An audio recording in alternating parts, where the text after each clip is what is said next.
It's the grand final of the NZGC League of Legends Premiership. King 5 stomped their way directly to the big show. Now they face villain killers Tigereye with everything to win and nothing to lose. They're going to do it, Tigereye! They just muscled through the front door. Who will be crowned New Zealand's new League of Legends champions? The New Zealand Gaming Championships League of Legends Premiership is presented by Let's Play Live, Australasia's new home of esports at letsplay.live. Logitech G, bringing you winning gaming devices, mice, keyboards, headsets and controllers. Game with passion, win with science. Logitech G. Twitch, the world's leading social video platform and community for gamers. Twitch.tv. The NZGC is powered by Playtech. Technology at play. Playtech is the #1 custom PC system builder in New Zealand. Visit playtech.co.nz. Mark, one of New Zealand's leading brand and digital design studios. Check them out at mark.co.nz. And all our fantastic technology and media partners. Now, let the gaming begin.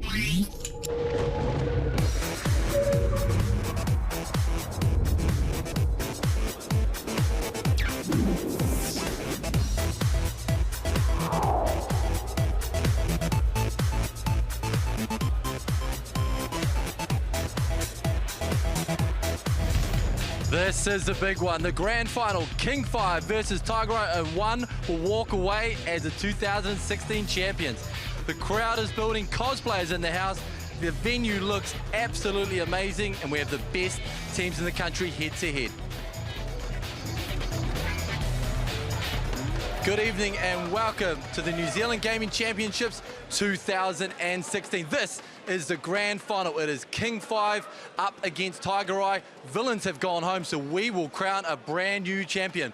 My name is Dwan. A warm welcome wherever you may be tuned into this broadcast. And if you're new to esports, you have picked an amazing night to follow because this is the big one. Alongside me in expert comments, my man Cam Crunch Russell and also Jonathan Arcadian Jensen. Gentlemen, I mean, I don't have the words for it, but behind me it is absolutely amazing. Absolutely. Crowd, cosplay, all at the ready. Lights, camera, and there's going to be action for sure. Man, I used to sit on my big brother's lap when I was a kid watching him play video games. Age of Empires, I would never have expected for it to turn into this so quickly. 5 years ago, never imagined we'd be sitting in such an amazing arena, so many people, and it's a fantastic event. The atmosphere is electric.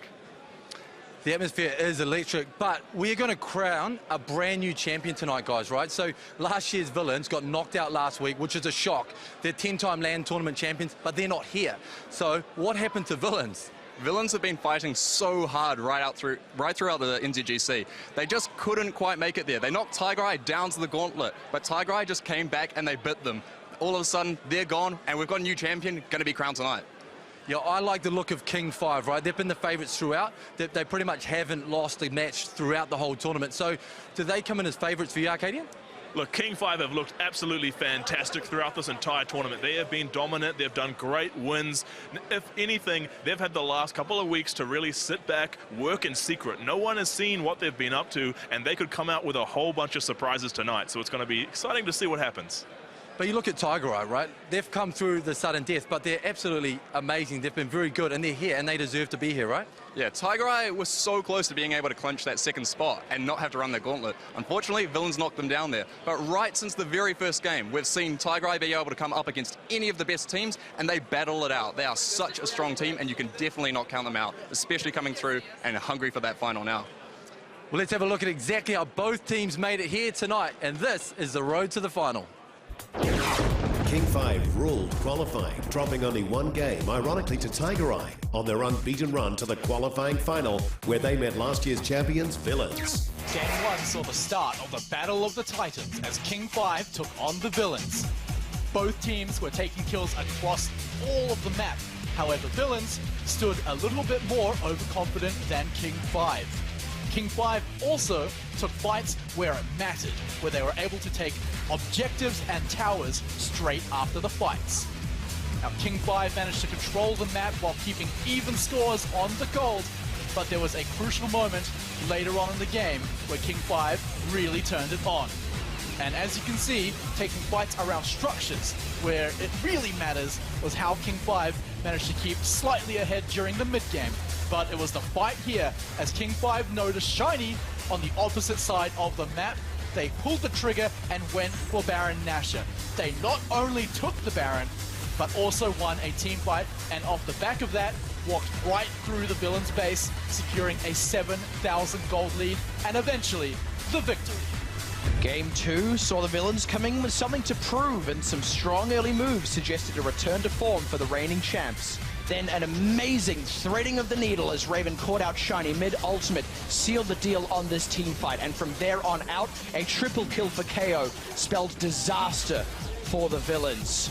And it wasn't long after that King 5 were able to see their second victory screen of the night, securing the 2-0 victory over the villains. Tigereye had a tougher, qualifying third, then making an unbeaten run to the qualifying final. They eliminated all their prey and secured a major semi-final against the villains. It was never enough for the villains, and Tigereye, from the first minute of the game till the last, were the better team and the ones deserving of the challenge against King 5. And this Baron proves to be the last gasp from the villains before they took their first ever tournament loss in 7 whole tournaments. This is the end of a dynasty here, and the establishment of a new one in Tigereye.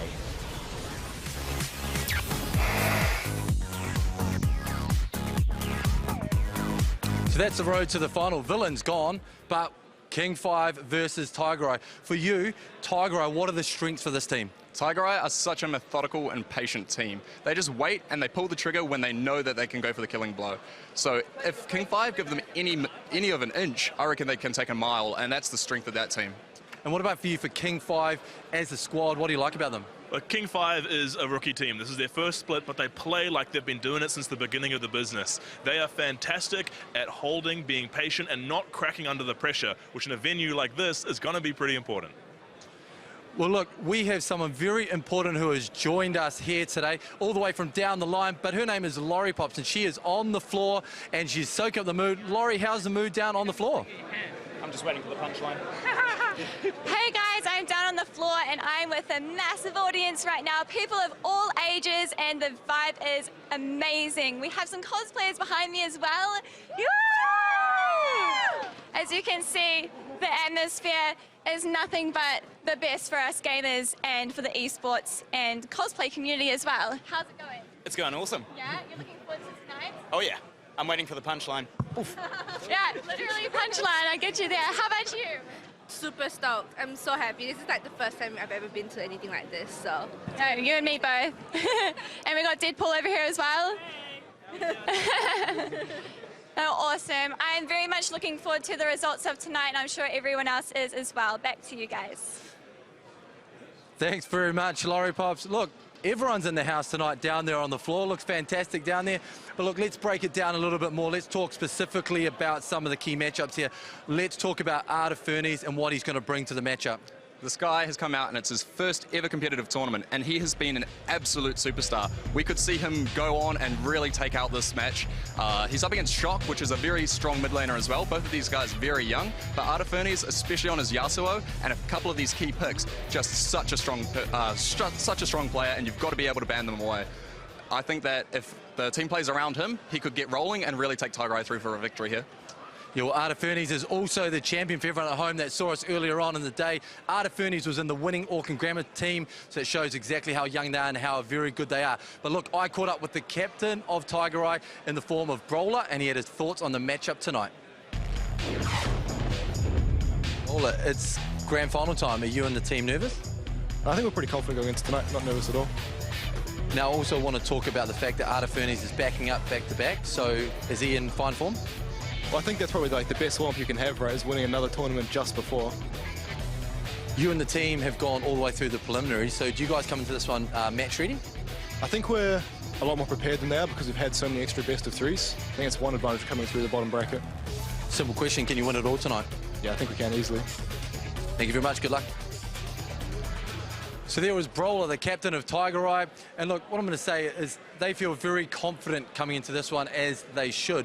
But let's talk about King 5 a little bit. Let's talk about the fact that Bill has simply been a monster throughout this tournament. Oh, absolutely. He has been huge. When you have to describe how effective Bill has been, you have to understand that King 5 has made easy work of these teams by being able to pick and choose different strategies. And Bill is the absolute unsung hero for that. If they need to, they can destroy the mid lane. If they need to, he can enable any strategy, any player on their entire team. And that's most of the secret as to why King 5 have been so strong. You tell Bill to do it, he'll set up a camp, he'll make a campfire, and he will build you the road to victory. And that is why he is so strong on this team.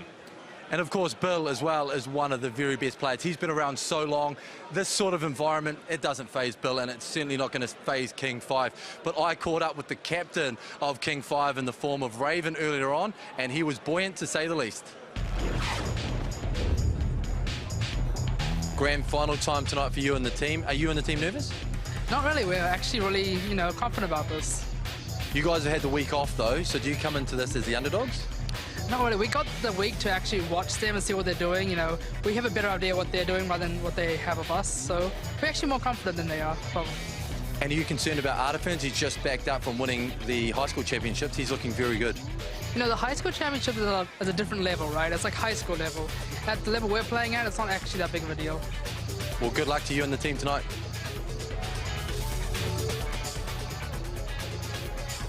Ladies and gentlemen, boys and girls, champions and minions, this is it. Welcome to the grand final of the NZGC League of Legends Premiership 2016. We're live at the Idea Collective at Motat. Two teams are about to do battle. Let us bring them out for you. Your battling teams tonight are, and finalists, King 5 and Tigereye. Players, please enter the Hexadome.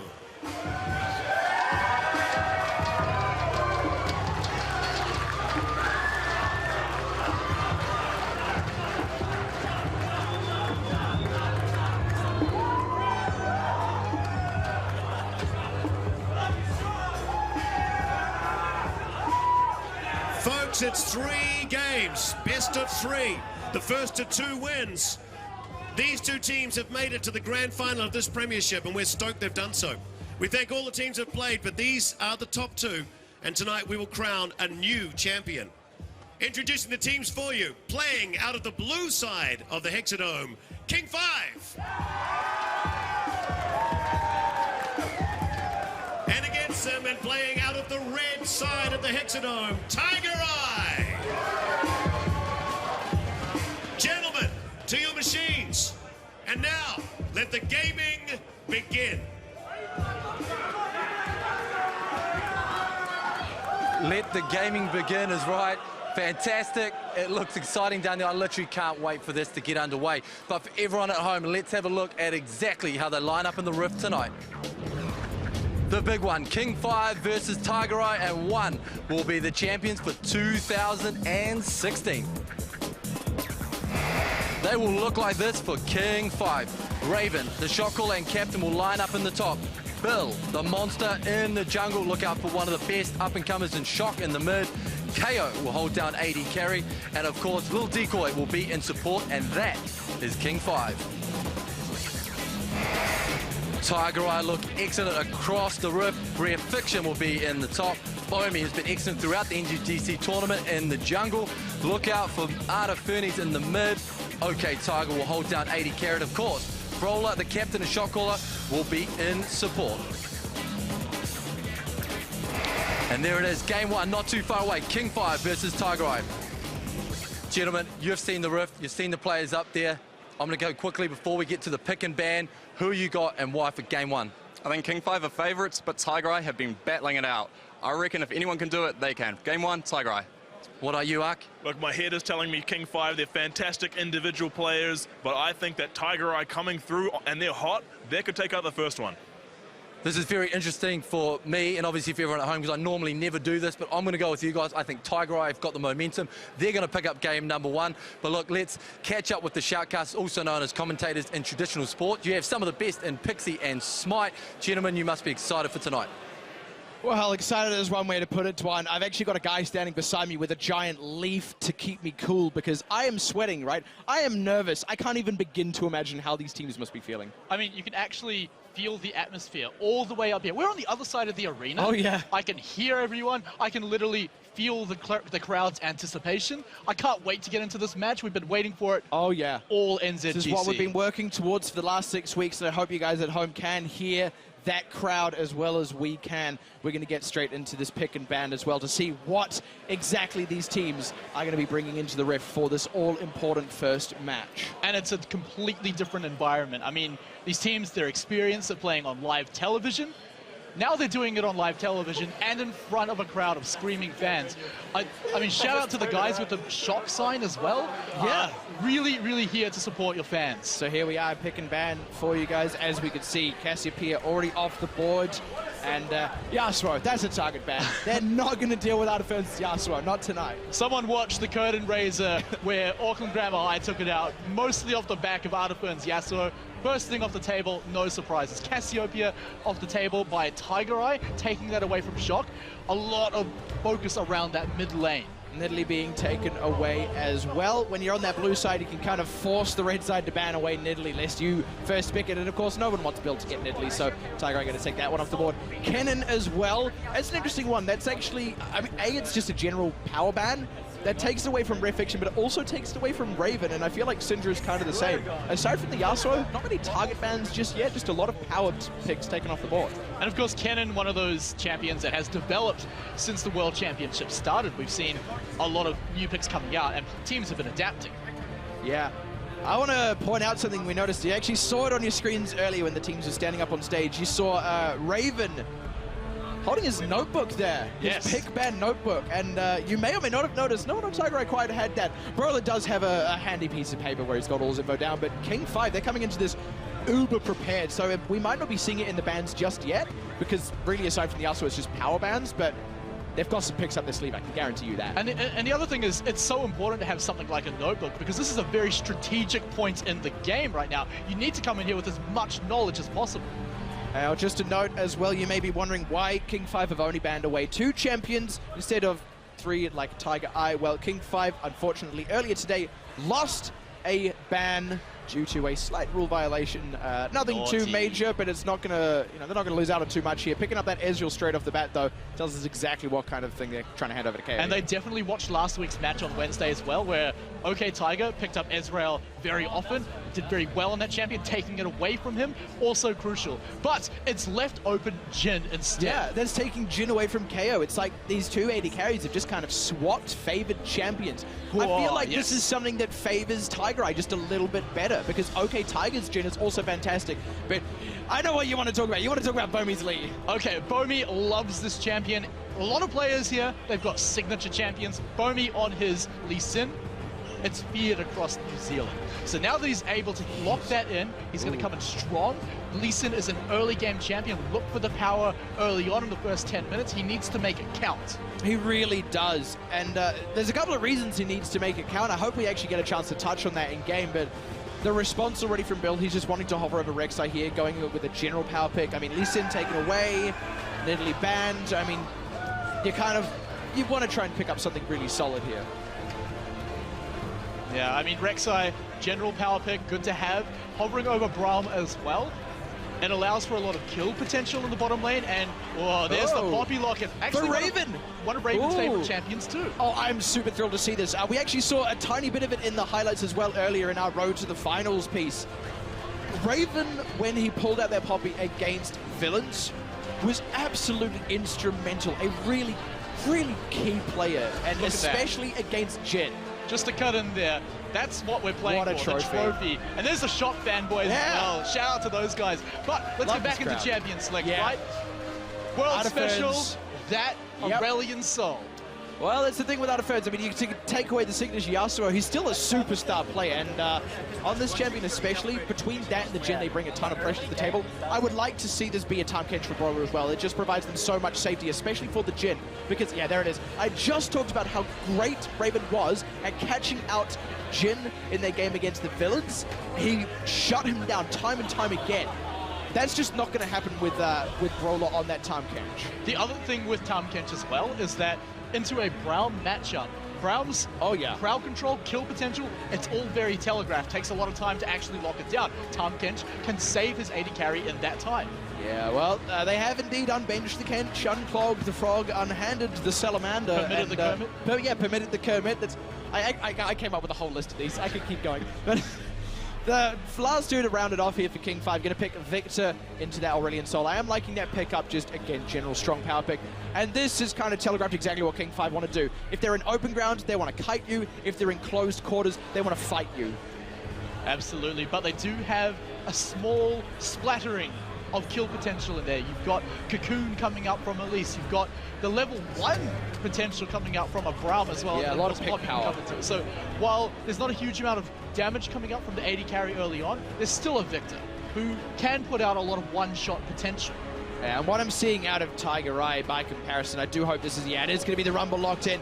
What I see coming out of Tigereye is just straight up pressure. A lot of that comes out of the Aurelion Sol, but this is a team that is just going to try and press you, force you away from turrets as much as possible. If they can especially pick out Shock, then King 5 are going to be kind of strapped for wave clear. They'll have to rely on the Ezreal, which you can kind of do, but not until much later. So Tigereye, they've got a very aggressive team comp that wants to get ahead early, but doesn't even have to. It can get into the mid-game running even with you and still just out-pressure. Another thing is with the Rumble and the Aurelion Sol, those are two high-damage champions that get in the midst of the enemy team. What have you got to save yourself there? Brawler on Tahm Kench. He can gobble them up, take them back out to safety if they go a little bit too far, and then bring them out to bring more damage in about a few more seconds. Yeah, on the flip side of this King 5, I feel like if there's one thing this team comp lacks, it's a little bit of hard engage, because this Tigereye team comp can actually escape quite handily. They kind of rely on Elise Cocoons. They're going to need to get picks to get a lead. Otherwise, I feel like they're going to struggle through the early parts of the game. But look, if anyone can do it, it's Bill, right? The thing is, yes, Bill on a strong jungler, Elise, he's had Nidalee taken away from him.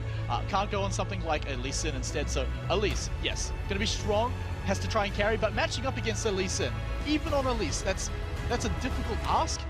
So it is going to be all about surviving the early game against Bomi's Lee Sin.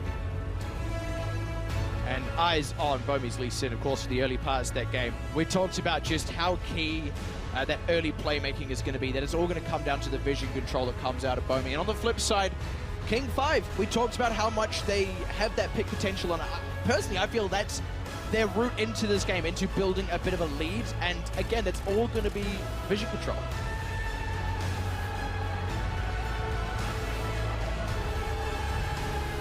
And we are live on the Rift for Game 1 of this best-of-3 series here. The grand finals at the Idea Collective. It is King 5 on the blue side taking on Tigereye on the red side, all on the line in Game 1. They're playing to see who is the best team in New Zealand, playing to see who is going to be, well, the new kings in the country for League of Legends. The crowd here is kick-ass. You guys are awesome.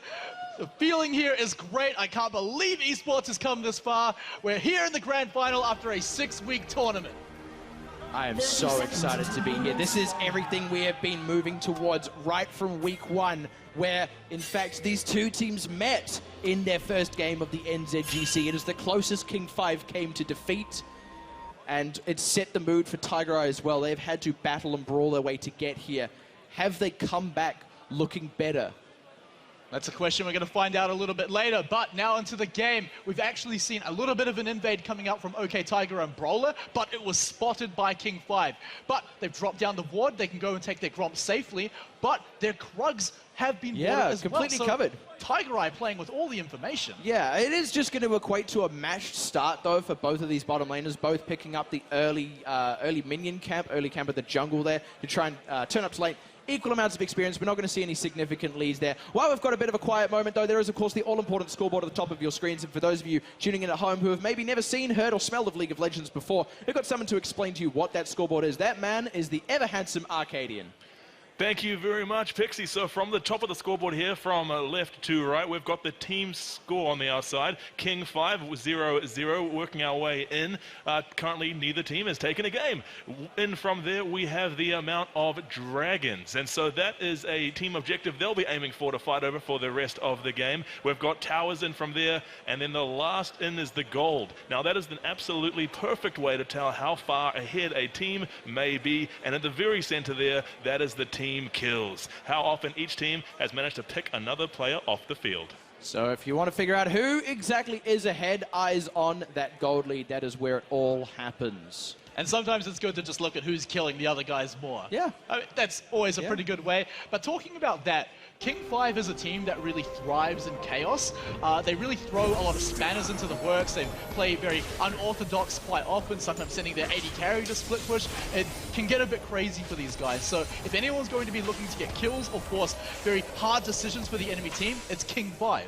Yeah, they're really a team that forces you to change how you play the macro game. And of course, Tigereye, one of their biggest strengths has been the macro game. So I feel like if King 5 actually don't do that, then they can just kind of find themselves overwhelmed here on the tactical level. So I would like to see a bit of that unconventional movement by King 5. Already actually seeing a bit of that. Cheeky ward down is going to spot out. Hold on a second. Brawler's getting aggressive on. I think he's going to get out of right here. Bill going to jump up top. Bomi's coming in here, trying to turn this one around, trying to get some damage, a little decoy, just going to hop on back, keeping his bottom lane safe. That was over a ward that Bomi made his way in there. But the key thing about what Bill managed to do down there was blow every single summoner spell for OK Tiger and Brawler. Now, you guys at home, you might not be knowing what summoner spells are. What are they? Well, every single champion has a selection of 2 spells that they can take onto the Rift. Very common summoner spells. You can see almost every player on the side of their champion portrait on the side has Flash. Flash is an absolutely pivotal summoner spell, as it can reposition your champion instantly to a short range around you. Now that can be basically a get out of jail free card in case you mess up. These abilities are often very, very powerful, but you can only choose 2 of them, and they have a very long cooldown. And we might be seeing some more cooldowns getting blown here, or not. Artifer's is going to be able to walk away with his life, or I guess float away.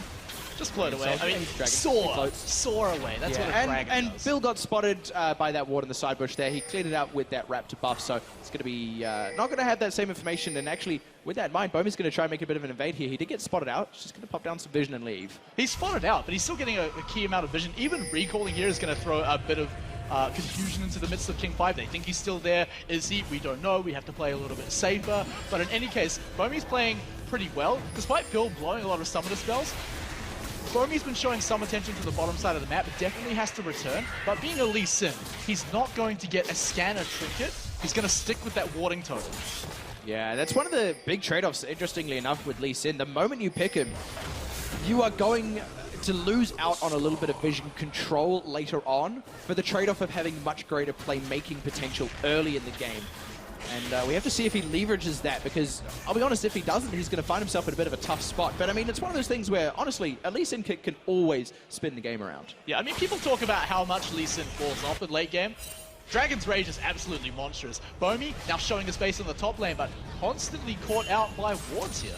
Yeah, and speaking of wards, let's just have a quick run over of what exactly wards and vision are. It's going to be one of the most key concepts throughout this game. It is super important that you folks at home know exactly what we're talking about. Absolutely. So you just saw just then we've got Bomi placed down a ward and another one to jump to. That's a secondary use for them. But what essentially the wards are and why they're so important is because every hero can only see directly around them. But what wards do is give you some sort of vision. They're like CCTV. You're able to place them around, and then you can look on your little camera and see what is going on and make decisions based off that. Yeah, because what we're seeing on the camera right now is very different to what the players are actually seeing. So wards, absolutely crucial, and really play a key role in how teams win the game. It's a classic thing. The more information you have, the better you can set up plays. The more information you can deprive from your enemy, the harder it is for them to set up plays. Like, this stuff goes as far back as, like, World War II, man. It's all, you know, deprivation of information. That's why the Enigma code existed. They probably did some of it in World War I. Well, probably a little bit too. I mean, In any case, let's talk about League of Legends here. One thing I want to No, we're point having a out- history lesson today. All right, buddy. Oh, boy. Okay. Now, this ties into what I'm talking about, right? Every single lane is winning right now. By the way, right? this is completely out of vision. This is that information we're talking about. King 5 have no idea that this dragon is being taken right now. So the dragon is a very crucial objective in the game. It gives a very powerful buff to your team right now. But I mean, this one's the Infernal Drake. So what does that one do? So essentially, every dragon has its own element. You've got a Cloud Drake, a Fire Drake, or Infernal Drake, and they give you different buffs or basically performance enhancers based on that dragon. Legal drugs. Legal drugs. You've got things like Infernal Drake, for example, adds a little bit of a burn to your punch. And so every person, every hero on Tigereye is now that little bit stronger because they've managed to take down that objective. It's a bit of a trade-off, right? Because you're spending time going to take the dragon, but it's almost always worth it because King 5 didn't match them with anything. They didn't take down a turret on the other side of the map. They didn't take the Rift Herald. They didn't get anything out of that. And that's because they didn't even know it was happening, right? You can't plan to make a response if you don't even know you need to respond to something. That's where that vision control ties in. And already this has started to amount to just a tiny little gold lead in favor of Tigereye. Now, we talked about gold and how it's the all-important stat of the game. Arcadian, why exactly is that? Well, gold, this League of Legends is a game of economies. Gold is so important because what you can do with gold is you can buy items, and items equal power. And if you are the strongest person on this map, then you are able to take out the enemy and therefore take down their structures. It's not easy trying to beat their base when they've got 5 people sitting there defending it. And so gold is the pathway to be able to take them out, shut them down, and win this game. It's pretty simple stuff. More gold, more items, more power. Oh, here he goes! Speaking of, Bill, right into it on Art of Burns. The teleport's committed, but it's all too late. They're going to try and follow through on it. They are actually, Rare Fiction, he's in, ready to find something, but already King 5 have just backed right out like an 8, even a thang. And when you're losing every single lane, you've got to come in with the jungler to make a game. Is he going to get eaten here? He one tried more lick, but one more stun. He cancelled the auto attack. He didn't get the third stack on the passive. Yeah, did he? Maybe. Brown, baby. But I didn't think the passive had popped. Well, he got stunned just then. There was one before. He cancelled the auto. In any case, Bomi, he's going to try and come on down, salvage the situation. Level put one 6 back on the board for Tigereye.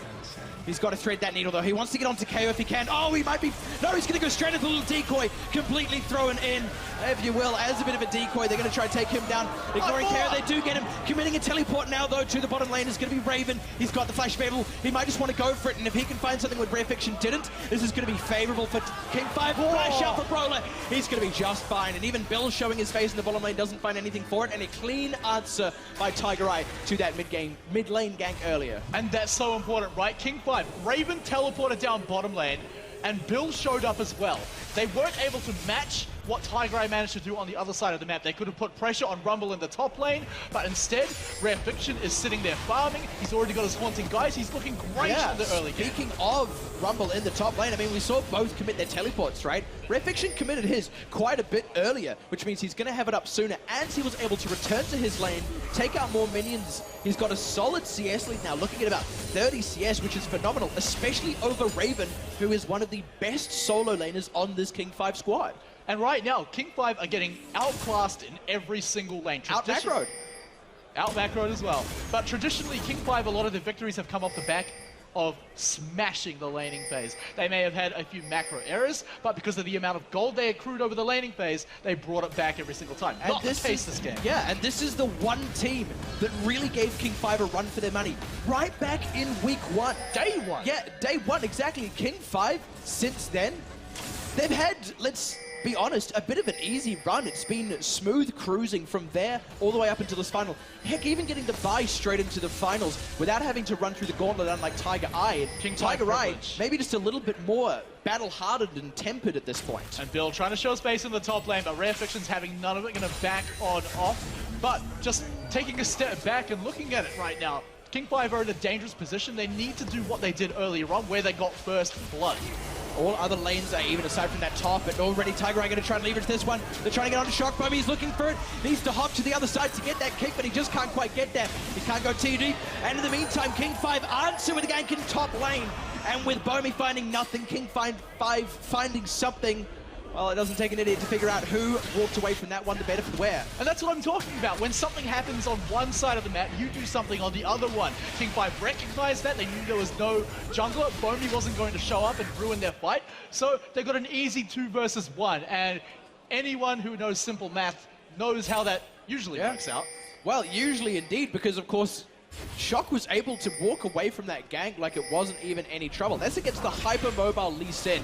That really hamstrings a lot of Lee Sin's playmaking potential as well without having that flash. He doesn't have the kick and a lot of mobility tools. I reckon he's going to try and make a return gank on Shock, but it's not going to be easy stuff. Or maybe he's going to look bottom lane instead. Now, there is a flash available for KO, but Lil Decoy not so lucky. It's almost up, but it's not going to be up in time. He's in a lot of trouble here. They're committing. There's the kick, but it's only sideways. Lil Decoy, he can hop away to KO. There's the knock-up as well. The Jin ulti. Brawler's eating him up. That's going to leave KO exposed, and now they throw out Lil Decoy right in the path of the Jin shots, and they do take out the kill. There is at long last a response from Tigereye. Can King 5 find anything in return, or are these two teams going to sit even? Bill has a lot of vision on the top side of the map, but the one thing about vision is it's great to have a lot of it, but you need to have it where it matters. A lot of the action happening on the bottom side of the map, there's some of that vision that matters, but KO may be caught out here. Oh, Brawler's going to go for it. KO with the blink forward. They're going to surround this turret and take it down instead, and this is huge stuff because, of course, you take down turrets, you get gold. Well, the first turret of the game provides a little bit of bonus gold. Yeah, we like to call that one the initial demolition. Rolls off the tongue pretty well there. But yes, if they do get the first time, they get a little more gold. Yeah, King 5 are going to look for something of their own. Refiction, he knows it's coming. Oh, but he eats the stun from Bill, unfortunately for him. Bill going to try and keep up the pressure, but Raven can't quite get into this fight. Refiction, he's going to try and weave his way out of this one. Will get out, and I don't think the minion wave is quite there for them to pressure this turret. They're still pressuring on the bottom side of the map, but it looks like King 5, they're going to hold. Yeah, KO, just barely. Not the most wave clear, but has a lot of mana now that he's picked up his mana mutants, so can at least clear a lot with the Mystic Shot, reducing the cooldown on True Shot Barrage. That gives them the wave clear to keep the lane alive. I want us to talk about something that's going on here, though, because Bomi spent a lot of time in the bottom side of that map to try and make that extra turret happen for his team, and it didn't. While that was happening, Bill pressured top side, pulled the ultimate out of Rare Fiction, and stole away some jungle camps while getting vision down the whole time. So actually now, right now, it's Bomi a little bit behind the 8 ball. Now, I mentioned something just a little bit before. It's called wave clear. Sounds a bit crazy, but I promise you it actually means something.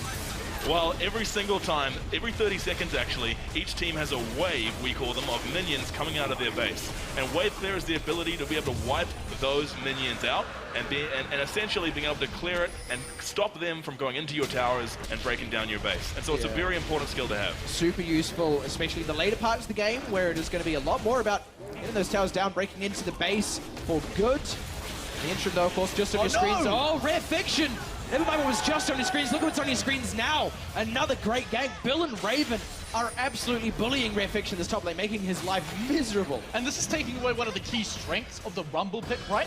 Rumble is a champion who will come into lane and bully you out. It's not happening because of the camping up here. Now, who's going to get the first turret? This is a great... yeah, it's definitely going to be Tigereye. They've done the setup there. And great move as well. Wait, who? Which order? They did get it. King 5 got it. I got a little bit confused by the order. They were so close for a moment. I was actually... I questioned it. I second-guessed myself. I've played this game for 4 years, and I second-guessed myself on who got that turret. What am I doing?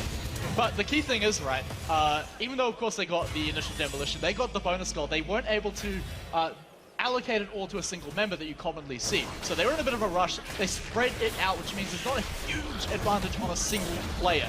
Right now, though, what the heck is that guy? So first of all, I'm just going to say, Tigereye earlier did also pick up a second dragon for themselves, and as there is dragon buff, there are also other buffs on the map. One of them is being picked up right now. That is Rift Herald. To talk about Rift Herald, you really need to talk about Baron. Absolutely. So the Rift Herald is actually a Baron's, basically his little baby brother.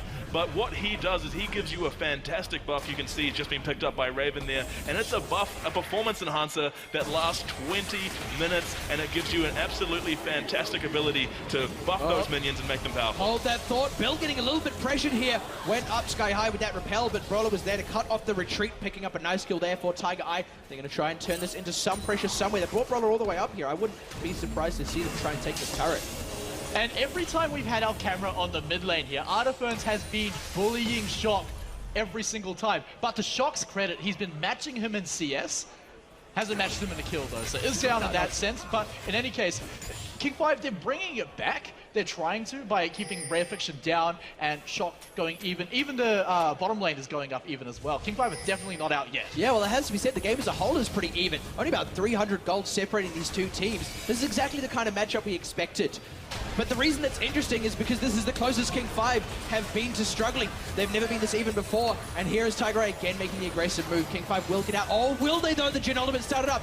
KO takes one, dodges the next, takes two, but they're going to have to stop that ultimate before they can throw out the fourth shot. Raven committing a teleport now, trying to answer that pressure. This is really key though, because only Bill is left in the bottom lane. Rare Fiction is there. He's stronger than Bill on his own. He can take him out in a one-on-one fight, but he's a little bit scared, but he's recalling on a ward. Bill knows he's there. He does, but what this also does is this causes Bill to stay in this bottom side of the map, which means actually this is now Bomi's Rift. He can make anything happen if he wants, and he's going to try. Red Fiction's here as well. They're going to commit, looking for KO. Oh, nice stop up with the Poppy. The ultimate comes out, bumps two away. That could be a little bit dangerous. They brought up the Aurelion Soul as well to try and bring in the Pinsir, but walking right over some vision, and now Bill and Shock are coming in for the collapse. Tigereye had all the thought, but none of the execution there, and they don't quite find anything for their trouble. And something that we didn't actually touch on at all in Champion Select is the Poppy pick against the Lee Sin. Oh yeah. Dropping down that zone, that just cancels out any dash.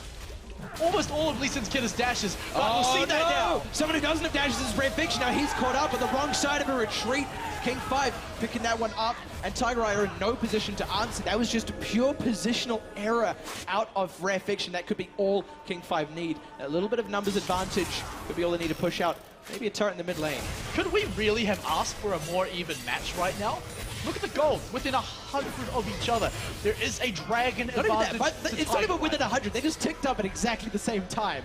Well, yeah, no, okay, definitely is. But Tigereye do have the 2-dragon advantage, so they're looking slightly better as they move into the late game. And as much as people like to say Lee Sin falls off, he is not useless in the late game, right? No, he definitely has a very powerful ultimate, especially on a mechanically skilled player, and Bomi is definitely that guy.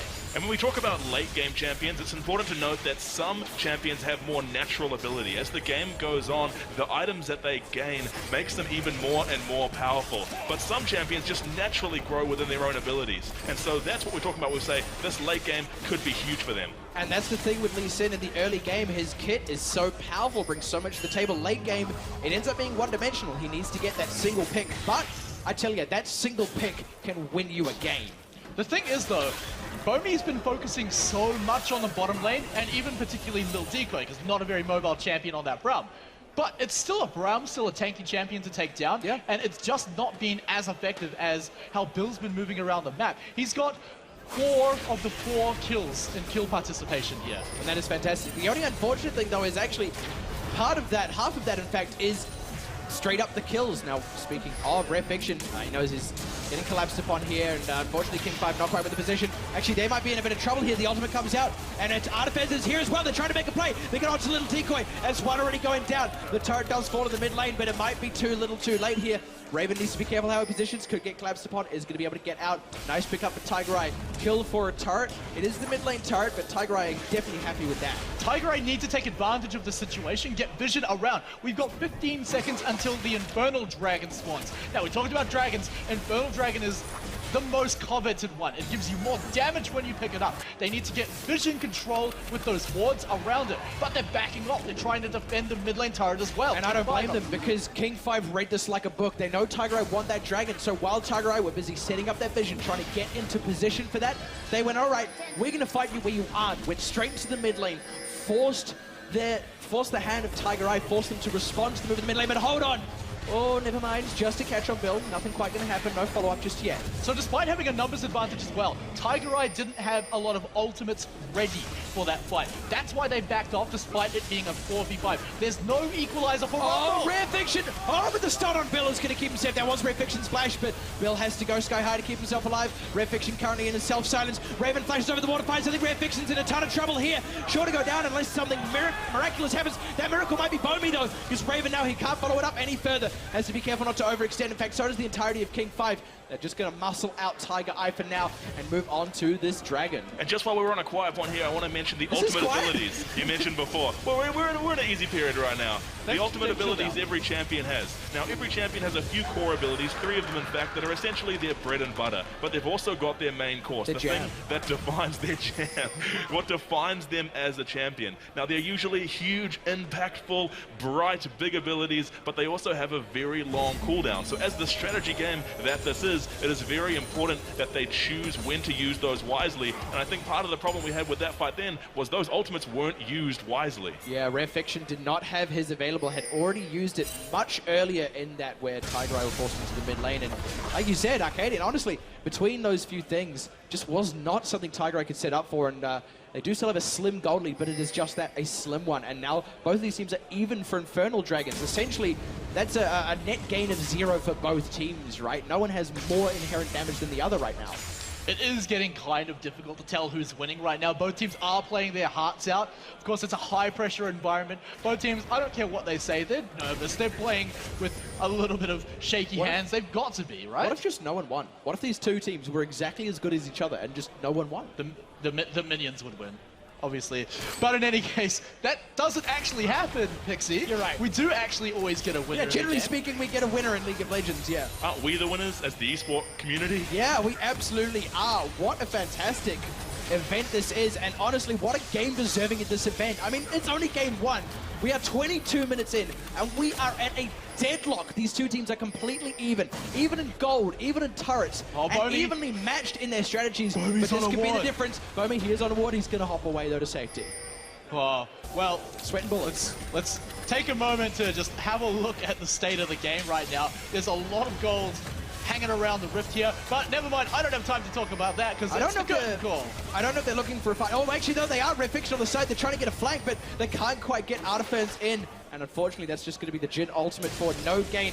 King 5, though, they currently have the vision control, and now they've got the ultimate advantage. Tigereye, it's going to be an uphill battle. There's the Victor ultimate down. Zoning out Artifans, but that's only a zone. Red Fiction now getting aggressive onto the side. He's isolated from his team. No escape. Shock takes him down. And the attempt at a flank blows up in his face. King 5, what else can they find? And the crowd chancing for Shock, who's picked up yet another kill. His summoner spells are down, but he puts out a lot of pressure underneath his turret. That laser has a deadly range right now. Artifice is back. This is a gone turret. Ooh, okay, Tiger nearly feels the burn from the laser. And that is a nice one. Whoa! Oh, there's the pop. He's so clutch. Stop the least in engage. But now Artifans is back. Oh, he's going to build it up. He's looking for the stun. He's trying to find it. He gets one. It's only Bill. It's Raven just barely got off on the side. Can they close out Bill? Not quite. He goes up in the repel. There's no more follow-up. There's the stun from OK Tiger, and they do finally find it. Tigereye, though, all these members of King 5 super low. What else can Tigereye find? Is it just the turret? Hold on, teleport on the side. Red Fiction is trying to come in. Who can they find? He's going on to Shock and Raven. Or are they going on to him? No, they find Raven. Red Fiction's still alive. Shock running for dear life. Zoned out. He cannot defend this turret, and Tigereye are finally answering one back on the board. King 5 maybe just pushed a little too far. Back and forth as both teams go. Tigereye now sitting in a strong position, but just like King 5, they're on low health for the siege, but there's no one there to match it. Unfortunately, there is not. And Tigereye, they're looking at a very similar position to King 5 a few seconds ago. Only King 5 are there. They're not there to punish the low health bars like Tigereye were. And at long last, we see just a little bit more of a gold lead eke out. It is still a slim one, just over 1,000 gold. But is this the beginning of Tigereye tipping the balance? The gold lead doesn't mean much if you make positional errors. You can have as much gold as you like. The enemy team can still kill you, unless you're building very, very tanky right now. But in any case, right, we're seeing some players turning online right now. And what are we seeing? I mean, one of the reasons, you heard the term snowball in these games so often, and one of the reasons that these games usually end and one team gets a lead, League of Legends is essentially the game of inches. You will fight, you will do whatever it takes to gain that inch, because that small advantage will show into a bigger advantage and a bigger one until eventually you take down their base. But these teams aren't letting any of those advantages be unanswered. There is no snowball in this game, and I think that's why to this moment, to 25 minutes, it's remaining so close. And both of these teams now just trying to take a moment to reset themselves. Even on top of the vision, for the meantime, Tigereye holding a lot of ground over the river, around that dragon. New key items starting to get picked up, though, especially in the hands of King 5 here, starting to move towards that late game. KO's picked up a pretty core set of items there for Israel. Got a bit more of the damage-heavy route. He's fine. Raven's good. Fine, yeah. Using the ultimate just to force Artifans away, gonna back away. Aww. A lot of vision control for King 5. The little Red Riding Annie. That's my favorite cosplay tonight. Shout out to her. But in any case, this game, right? Like you said, Arcadian before. There's no snowball. Both teams are matching each other.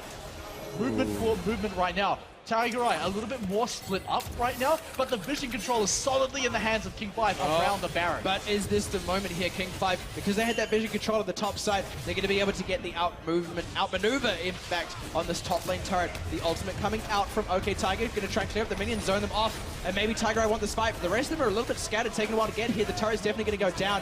Tigereye, they kind of have to find a fight off the back of this now. They can't just answer with a turret of their own because they've committed everyone up here. This is how King 5 beat the Villains. Never mind. Oh, Mikhail gets out with a quick blink, and Bomi now getting aggressed upon. Rare Fiction is left hung out to dry. Raventon, he's got OK Tiger. What a catch, Donny! And now Art of Ferns on the retreat. He is going to flash away to safety, but he is miles away from being in an anywhere near defensible position. King 5, they finally turn on the gas. It's a tiny lead, but they're definitely going to get more for their troubles. A tiny lead, but one of the biggest ones we've seen all game.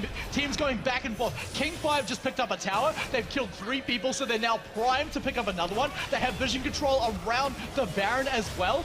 The story of the game has been that both teams have been matching each other for even, but King 5 have really found a hold here. Yeah, this is going to be cracking the base open. It is only the turret, not the inhibitor just yet, but that turret being down does leave the inhibitor exposed. King 5 can come back around for round 2, try and take out the inhibitor, and that really pumps them ahead. And that is, of course, because they get to take down the inhibitor. So, Arcadian, what exactly is that going to do for King 5? Well, the inhibitors are a very pivotal point of the game because once an inhibitor drops, your minion waves, the one we spoke of earlier, they get stronger. They get so strong, in fact, you start spawning what we call super minions, which are buffed up minions on those performance enhancers we mentioned before. Yeah. And if they a minion is a car, a super minion is a dump truck. That is exactly right. And they are fantastic at pressuring lanes. Speaking of pressuring, Shock. A little bit caught out there on the retreat. Tigereye, they took that. Hold on a second. Tigereye on the Baron.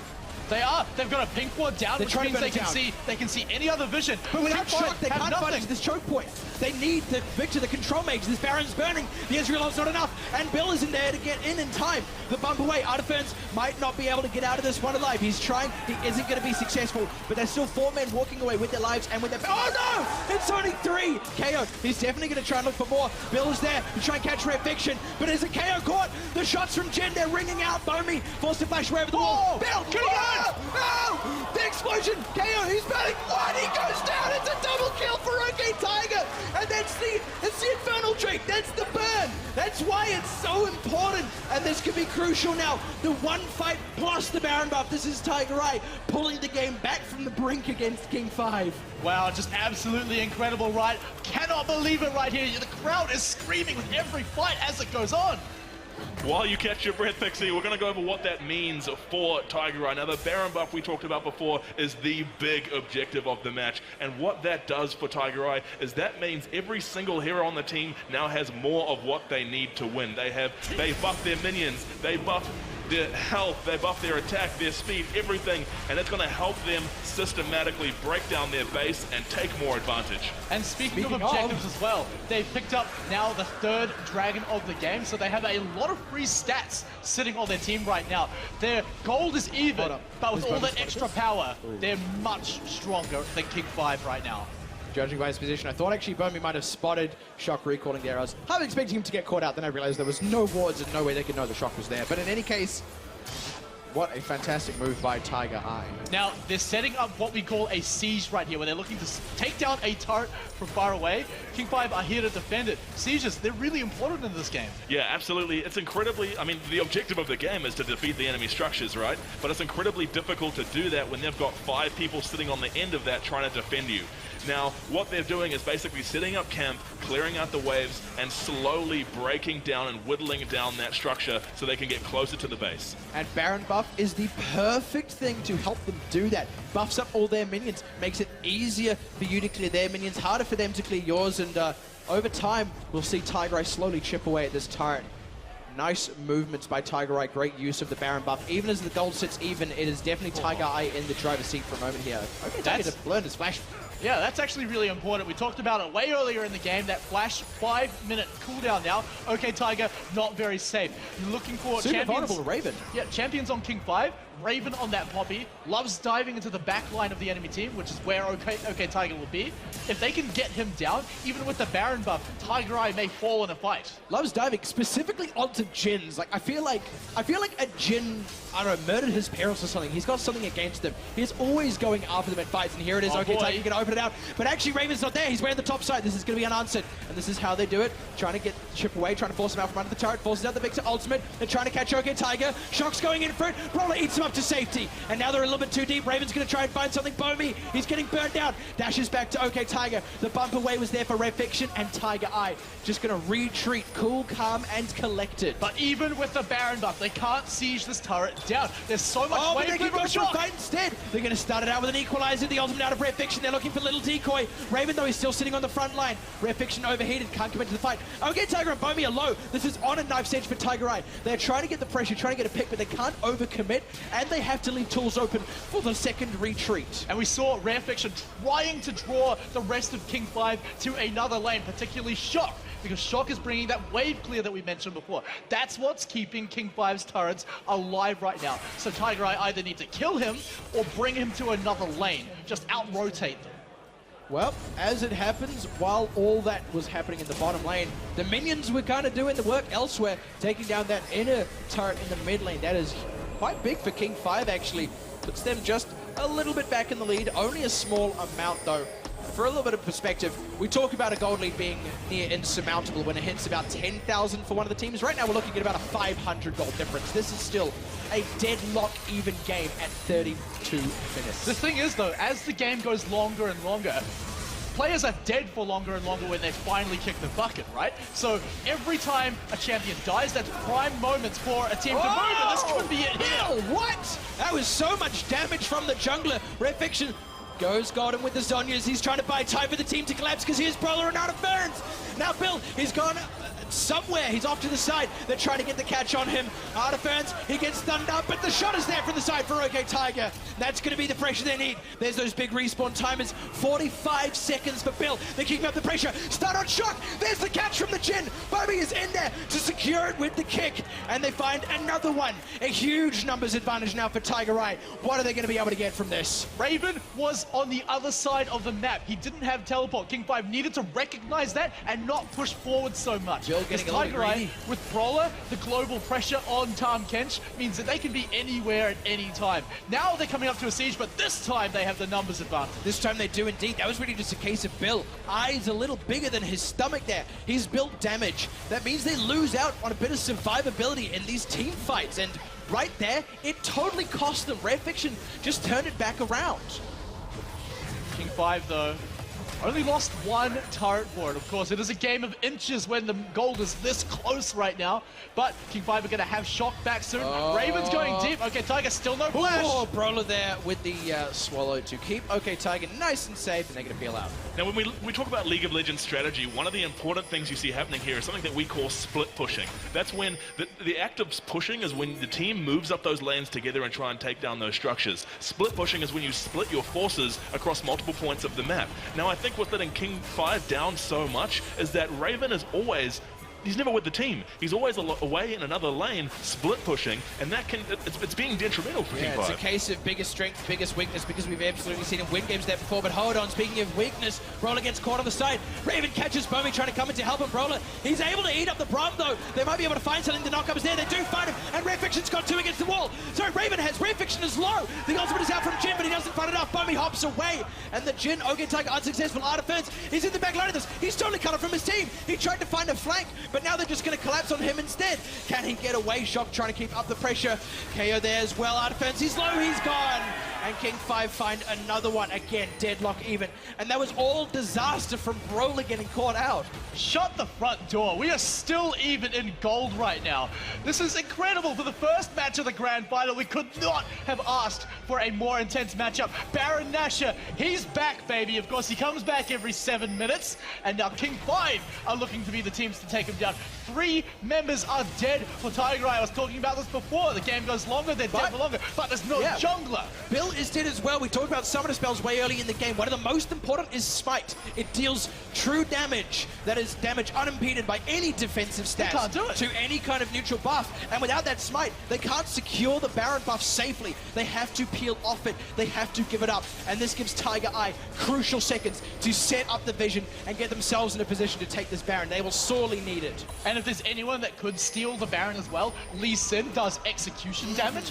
Throw a Smite in there as well, and King5 have no contest on that Baron. Very smartly recognized that and cut their losses and backed off. I'd just like to note as well that there is also the final dragon on the map, the final form of dragon, mind you. Now, what he does is he essentially amplifies every advantage you've had so far, and it's absolutely powerful. Some people would argue it is as powerful or more powerful than Baron. And so, because they're at opposite sides of the map, you can see they're so far away from each other. If one team chooses to take Baron, the other could reply with They're not Dragon. quite going to go for that. Actually, not all of Tigereye are here. They're having to commit the teleport now. The Jhin Ultra's out. This is going to force King5 off the Baron. They're not going to go for a trade. They might go for a fight.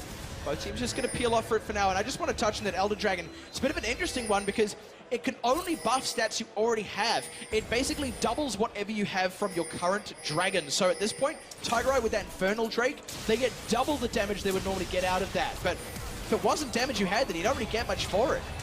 Oh, he was slowed there, but Ramfiction. Is he caught? He's going to go Golden Artiferns with the Voice of Light, the ultimate from him. Brawler eats up his teammate, trying to get him to safety. Decoy forced out. They're going to be able to retreat. Raven slow, pushes one away, gets the bump away, but Artiferns is taking the fight. Everyone at King5 is slow, they find it. Okay, Tiger finds one. What more do they want? What more can they get? Or will they just go straight for this now exposed Baron? Every member of King5 needs to recall. They don't have a teleport champion up. Raven is dead. It means they have to take so long to get here. Foamy can just tank it up, and this Baron should surely fall, with King5 having no vision on it. They have to do what's called face checking. They do not have that vision. They do not have that CCTV. They can only see with their eyes and see, so they have to stick their face right into the heart of the danger to get their eyes there. They're not going to take the risk, though, and Tigereye get to walk away with a Baron buff. It is still so back and forth, but this is now their second Baron of the game, and last time they got turrets, this time I guarantee you they're going to get more. Now, I think that this game is going to be decided by something that we call a pick. At this stage of the game, death timers are so long. Death timers is when someone dies, they essentially get sin-binned off the map for about a minute at this point of the game. And once you've got to that point, it's going to be huge to what advantage you can take. And this is key as well, because Raven only just came back to the map, and Tigereye are looking to challenge the Elder Dragon. You talked about it before, just as powerful as the Baron buff. They already have Baron buff. What's better than one Baron buff? The Elder Dragon buff as well. I want to touch on something here, though. Rare Fiction is trying to put the pressure up in the top lane, and if he wants to go ahead and split push, Raven has teleport, Rare Fiction doesn't. Tigereye need to be really careful how they position around this Elder Drake. They can't go ahead and bait it and then bring in Rare Fiction's teleport, because frankly, it's not there. One thing that King5 is really good at is punishing positional mistakes on a macro level. If they see someone on the other side of the map and they know they can't come and participate in a fight, they will push it. They will go for an objective. We saw it earlier in the game when they went for the first Baron. And they could easily go for it again if anyone on Tigereye make that mistake. But they're moving as a unit. Here's that continued split push pressure out of Raven with that teleport advantage. Means that Tigereye have to find something soon, otherwise Raven will eventually take that inhibitor. Exposed now for quite a long time. Minions are going to do some work on it, but Tigereye, they're instead going to look for a fight while that all goes on. They're not going to sit idle by while their base gets destroyed. Bomi goes deep onto Little Decoy.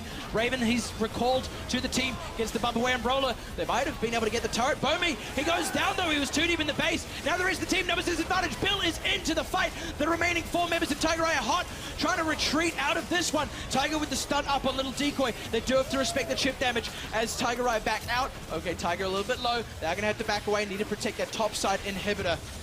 And it looks like they're going to be able to back out of this one safety. This will leave King5 open to take that Elder Dragon, though. And King5, they get the advantage around the Elder Dragon. They can at least get the vision there. And Tigereye, because of the Zarot portal in the top lane, have to go and answer that. King5, they're setting up the wards down. They're low health. And with Brawler, with this global ultimate, they need to be careful of that. They have to. They're really trying to go for this Infernal Drake now. This is interesting. Tigereye, they want to fight this to deprive King5 of their Elder Drake, but if they fight it now, and lose it, then they just lose the game. If they fight it now, sorry, if they don't fight it now and they try and fight it after, then too late. They've already got the other track. Oh, they get the catch. They found Bill. Okay, Tiger gets one. Brawler eats up his teammate, and he's going to be able to get Red Fiction to safety. That is so crucial now with Bill off the board. Much as when Bomi was dead, King 5 can't afford to go for this Elder Dragon, and I think Tigereye, they might now be the ones to take it. King 5's jungler is dead. There's no smite for it. They have Lee Sin. They have the perfect secure for Elder Dragon. Rare Fiction can teleport down. He can go and deal with his rot portal. They're not looking to challenge the Elder Dragon just yet. And I believe that's because there's a very easy turret to take down in the mid lane. It gives more experience. They can take down the inhibitor off the back of it. But Raven's here to blow someone back to base. And just a few minions. No, he doesn't. That's actually really smart. It delays the push. I think Tigereye might still just commit to it, but that delay could be all they need. Bomi, he's still looking for a catch on the side. We talked about that late game Lee Sin. One pick can be all it takes. Doesn't quite find it. Teleport now committed for Rare Fiction. He's going to come in hot to this one. They take down the turret. That is a nice start. Now they want to go straight onto this inhibitor. They're not wasting any time. They need to be careful though. Bill is back up. They can find a pick on the backside of this. Now Tigereye going to have to go into the retreat. Bomi stunned up. That forces out the ultimate from Rare Fiction. It is going to be a safe retreat for Tigereye, but they do not quite get the inhibitor. Do not quite, and showing very good restraint as well, which is a key skill to have. We've seen earlier teams fall in the NZGC by getting too greedy, looking to take an objective when it's just sitting there. This is one of the longest matches, right? The average win time over the NZGC was something like 34, 35 minutes. Villains brought it down a lot with some of their 20-minute wins. Not quite 10 minutes. Yeah, not quite. It's interesting you say, though, about these teams having so much restraint. This is the grand final. These are the two teams that are the best of the bunch. If anyone has restraint as a skill, it's these guys. They absolutely know when to exercise it. That is why they are here. It's not just one of the longest matches either. It's one of the bloodiest. It's one of the bloodiest as well. Look at the gold. Tigereye, I'm actually told, has the highest gold out of any team so far in any NZGC match. That's incredible, right? They're sitting at 73,000 gold, and it's still only 3,000 gold ahead of their opponent's King 5. Top lane pushing right now in Tigereye's favor. Raven will have to move up there to respond. Does hit the Zizzy Rock portal down. Try and combat that a little bit. And they will at least get their wave pushing back in their favor soon, but until they do, Tigereye have a moment of pressure. They could throw up for True Shot Barrage as well to keep the pressure on the lane down, but as you can see on your minimap on the bottom right, that big red line in the top lane is pushing down. There's an open inhibitor. No turret here to defend. Oh, this is Tigereye turning it on. This big ball. What a huge ball from Art of Ferns. They tried to be cheeky, tried to force King 5 off, but it's going to be Tigereye getting aggressive on Brawler, forced to eat up his teammate. They're going to go for the knock-up. They catch Brawler, and he's been able to get Bomi out the kickback. He gets so many and saves his teammate. They find Lift Decoy. Art of Ferns, though. He's found KO on the side. That's the crucial pickup for them without that damage dealer. And now with Bill dead on the backside, it's only Shock and Raven. They'll have to pull out a miracle here to turn this one back around. But a miracle I don't think it's going to be. And I think it's going to be Tigereye here onto the Nexus to secure their first win of the night. Yeah, the two Nexus turrets are standing there, and Raven and Shock can do what they can. But with a numbers disadvantage this big, they're just going to be zoned away. Tigereye, tooth and nail for this. They should be here for a win. Brawler saving his team fate. Rare Fiction goes golden. Raven, he's too low to make any kinds of plays now. But what? Shock! He found them! There's going to be the GA pop though. Rare Fiction gets back up. Brawler on the retreat. Oh, they're so close. They are within a hair's breadth of it, but Tigereye, they have not closed this one out just yet, and that means King 5 are not out. Oh, and the delay on when Art of Ferns is going to come back. Bill, KO, they're coming up just about now. There's still another 40 seconds for Art of Ferns. King 5 can go for the Baron, which is spawning up now. They could go for Elder Dragon. They could push down an inhibitor themselves. There's one completely defenseless in the top side of the map. And also Bill on the retreat. Not going to be able to secure any vision around this Baron. Gives King 5 plenty of time to put vision of their own down. They'll be able to set up for it. And this time, it's going to be them looking for this Baron buff. They do have to be careful about it though, because OK Tiger is currently bringing a ton of damage to the table, even though Art of Ferns is dead, and a Baron steal could swing this game. One of the key things to do when against Lee Sin is stand behind the Baron with one of your tanking members. That's what Lil Decoy is doing. Oh, they're committing the rumble. They're committing two ultimates to this, actually, the Jhin as well. They want to get them low. Bomi's in the pit. They want to try and take this one down. Oh, Bomi! Bomi steals the Baron! He's got it! Now can he get out safely? Because if not, oh, he does go down. And that's again a numbers disadvantage to King 5. So there is a Tigereye. They have to retreat. Art of Ferns there with the Voice of Light to help the escape. They do get out. OK Tiger did find Bill on the backside. So it is an even trade. Plus the Baron steal. Tigereye That is so huge. That was King 5's window, and it just got slammed shut on their fingers as they tried to climb through. Now Tigereye again with a Baron buff and an open inhibitor. This time they're going to try and make the game-ending push. King 5, how are they going to answer this? How can they defend? They've got a single Nexus turret surviving, but let's look at that fight once again, right? He was talking about sitting in the backside, yeah. I talked about, look at Bomi. He gets in position to resonating strike the Baron. That's how he takes it out. Of course, he's a little bit stuck in the pit, of course he is, but the heroic sacrifice got the buff for his team. And OK Tiger still had flash. He's got artifice to back it up. Actually, that was the build kill, was that one shot there, the deadly flourish. Both teammates there, KO and Little Decoy, juked it out. They avoided that shot, and then it goes straight through to Bill. So that ended up being the trade back there. Tigereye now with the buff. A little bit under 8,000 gold ahead, the biggest lead we have seen this game. And it does finally look like Tigereye are the ones who have tipped the balance. But I'll be honest, it's the later parts of the game. Anything can happen here. A single team fight can be the victory for both of these teams. And Tigereye, they have to be super, super careful. Because a key thing as well, right, is the gold lead means how good the items are compared to your opponents. Look down at the bottom side of the map. You've only got 6 item slots. Every team has 6 items right now. The gold does not mean very much. It's all about the strategy, how you move as a team, how well you work together, and how you go to the victory right now. It's all strategy here. The rest of the game, almost meaningless. Speaking of, is this going to be it? OK, Tiger opens out, gets bumped up, though. He's going to have to come back in with the team. Rare Fiction. Going to teleport in as well. They've got that Elder Dragon buff still ticking on them. Will expire fairly soon. It's a short one, that one. Only 90 seconds long. Super minions in the mid lane, though. Yeah, super minions in the mid lane. That means the longer King 5 stay here and don't answer the super minions in the mid lane. More time, Tigereye have to keep up the pressure here. Oh, and a big chunk of the turret. That's OK Tiger with that crit shot. They're going to be able to take it down. Now they want to get onto the inhibitor. King 5 are giving them the space they deserve. They cannot afford to take the fight here. Not while that Elder Dragon buff is up, but it's about to expire. Not before Tigereye get an inhibitor for themselves, though. Maybe they want to go for a retreat. Maybe they want to try and close out the game. It's one thing to respect your opponents and know when you need to back off, but at this point, King 5 are in such a dangerous position with 2 inhibitors down. Sometimes you've just got to take a risky fight. The turret in the top lane goes down because there's a monster wave coming down. One inhibitor turret left. Oh, and I like this play by Tigereye. They could have just gone for a game-winning push there, but they didn't want to take the risk. They are playing slow and methodical. This is textbook League of Legends, right? They're taking no risks. They're going to take out each inhibitor one by one until there are no defenses for King 5. Nothing they can hide behind. And 2 super minions per wave, per lane. And it's terrifying to try and fight against. They've got to get the inhibitor first, though. They're still working on it, but King 5 are giving them so much space. He can't wave clear as effectively against Baroned up minions. And speaking of, the Baroned up minions are going to be able to take the turret. They do get that one down. The Jin ultimate as well to zone out. Bill takes a few shots. Raven trying to find Bomi. Bomi trying to find Raven. Kicks back Bill. That's going to be them forced back. Bill and Little Decoy is so low. Bomi goes in onto KO. Ducks back out. Bobbing and weaving. Wasting King 5's time while the super minions continue their implacable march. Of course, remember, we're in King 5's house right now. They can go back to the fountain. They can recover their health.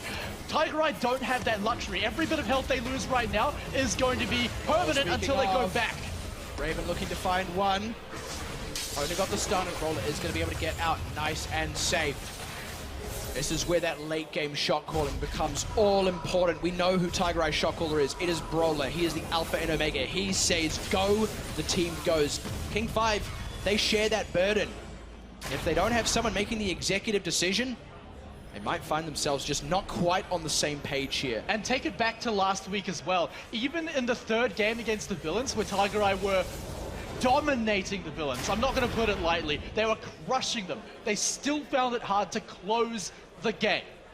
They're in a commanding position here. They are 10,000 gold ahead. We talked about that being the break point before. This is absolutely crushing every stat we've had in the NZGC, by the way. So more gold than any other game. One of the longest matches, I think the longest match at just under 50 minutes right now. It's all about the decision-making. Tigereye need to know how to close the game. It's the one thing left they have to do. And they cannot afford to make any mistakes in doing that. It has to be clean as a whistle and sharp as a whip crack here for Tigereye. It was like 1,500 crit, by the way. Yeah, that was nuts. 17 Tiger. OK Tiger could absolutely be all that Tigereye need, but if he gets caught out, you know how much Raven likes to kill. Oh! Bill likes to kill Jins. They tried to thread the needle. But speaking of threading, Bill, he's found Shock. Shock is on the retreat, but he's already down. They found him. Bobby's in for Bill. He does not quite catch him there. It's going to be the GA pop for Bill. Brawler eats up Artifice to keep him safe. Raven trying to get the bump away. He does get one, but it's only Brawler. They're going to be able to get back in the fight. Artifice finds another. Raven, he can't quite retreat. He can't quite get out. He can go back in, but that's only going to buy seconds. And here's down. It's only KO, and that's not going to be enough. And they will take that remaining turret. Tigereye, slow and steady, wins the race, but they do put the first game on the board for themselves. And much like a repeat of the first time these teams met, Tigereye are 1-0 up the current top contenders, King 5. And we saw this all the way back in day one. Tigereye were the first team to win a game in the NZGC, and it was against King 5. Of course, they almost won the second game, almost taking a 2-0 against King 5. But will we see that happen again tonight? Well, maybe. That was such a close match. Anything could happen in these next two.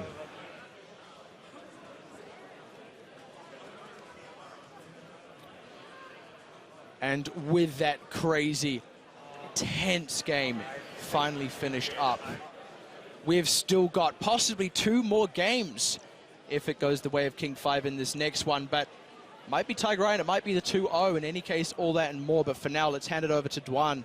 Breaks down what just happened in that game. Well, what I know happened, gentlemen, is that Tigereye got it done. That is the most monster game we've seen in the NZGC, and I'm going to say this. It has lived up to the hype in the grand final. 50 minutes, neck and neck throughout the whole game. What do you guys think? I'm exhausted just watching it. I can't imagine what the players have just been through mentally. Such a close game, so methodical. That really had to be just so draining for a first game. It's going to be a very interesting series going forward. Oh man, it was insane. You could not have asked for a better opening match in the grand final at the Idea Collective than that one. That was absolutely match for match, punch for punch, all the way to the end. Oh, I love it. Well, there it is. It is the best of 3, so do not go anywhere. We're going to break it down a bit more, and we could be in for the decider. We're going to take a short break, and we'll see you back here shortly.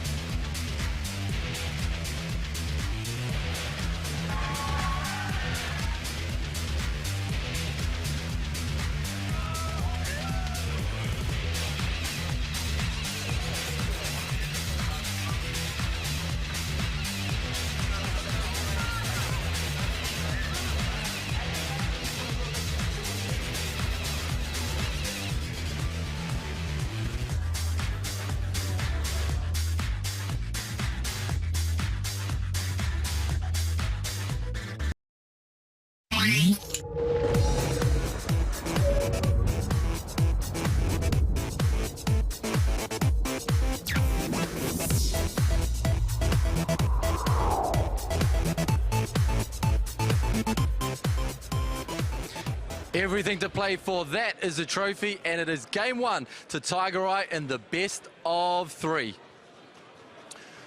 Now, gentlemen, obviously I want to talk about the fact that we're heading into game number 2.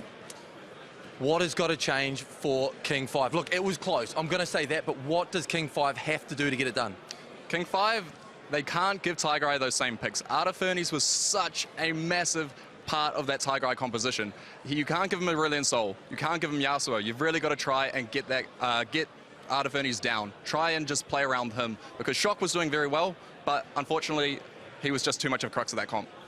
And obviously for you, thoughts on the matchup heading into game number 2? Look, I think if Tigereye want to repeat and do this again, they have to do almost everything exactly the same. They did fantastic. They held King 5, and no one has managed to hold King 5 just yet. They did their picks, they suppressed their whole team, and then they pulled the trigger, and they slowly whittled them down. And they're going to be up on morale right now, so they got to continue on that wave, and they could be into a great tour. Yeah, well, we have Laurie Pops, who's down on the floor in the crowd mingling. Laurie, what's going on down there? Wow, there is a lot of action going down here, and what a wicked first half. The crowd has been wild and very loud. How do you feel about the first half? First half was, just it was really difficult to watch because I'm a King 5 supporter, so it was kind of hard to watch the first tower go down. Just the lead just dropped, and it was, yeah. How long have you been supporting them for? I've I'm a long-time fan of Shock, who was the mid laner for King 5, so just all-out support for them.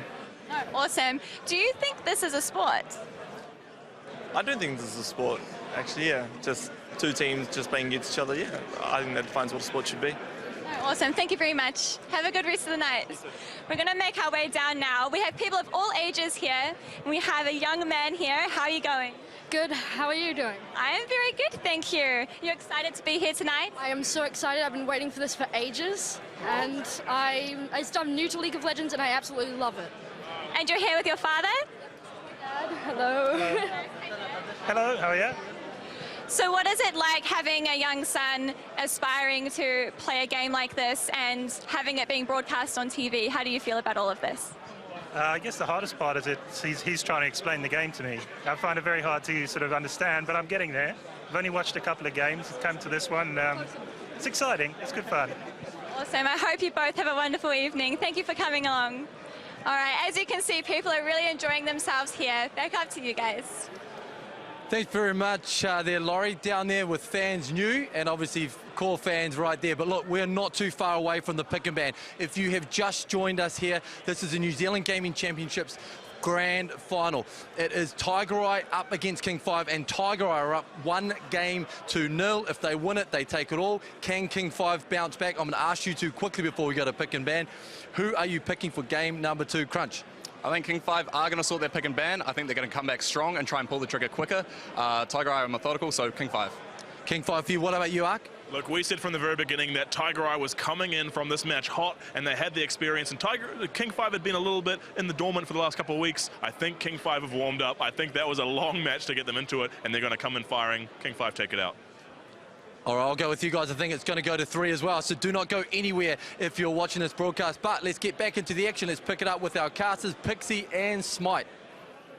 Well, gee willikers, if I do say so myself.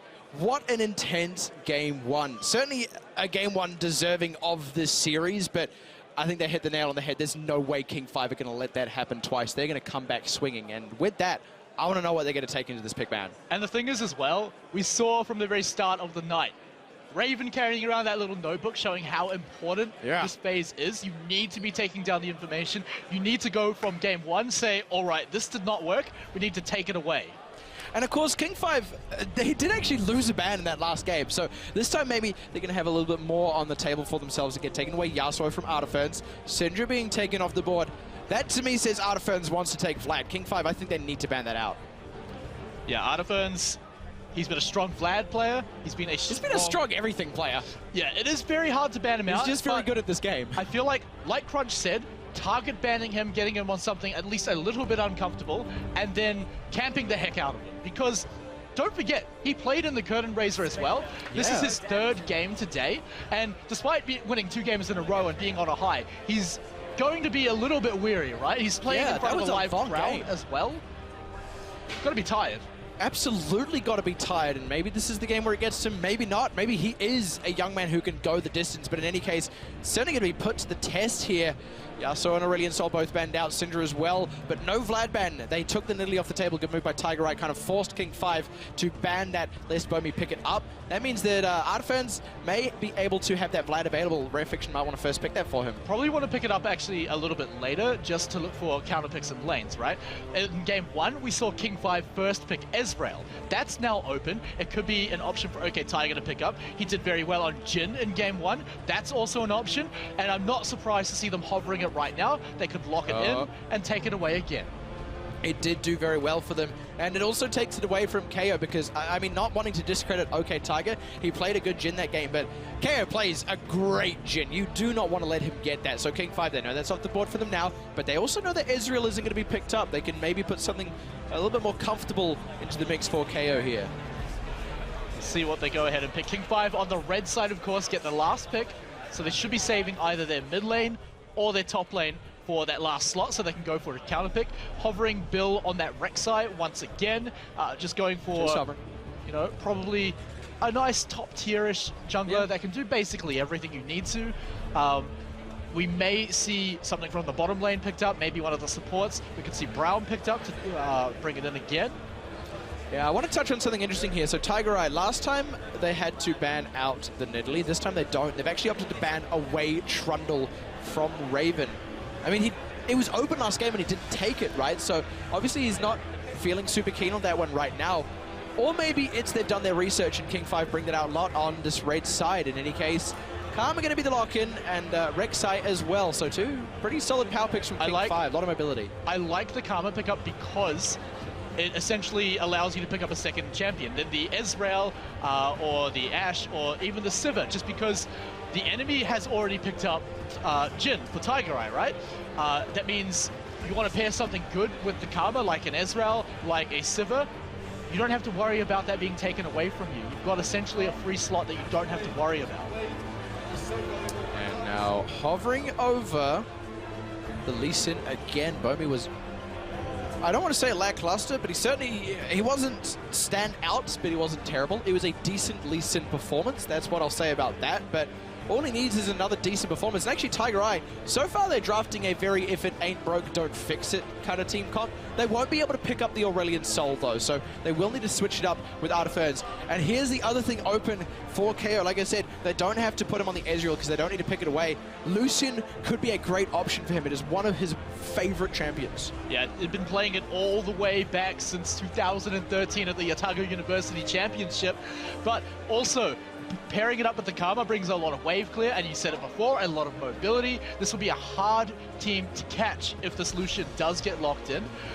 The Karma can bring mobility to a lot of champions, though. With that team-wide shield, the team-wide speed boost, putting it on playmaking champions would be key. So that's why the Lucian pickup would be great right now, because of course, like you said, KO, one of his favorite champions.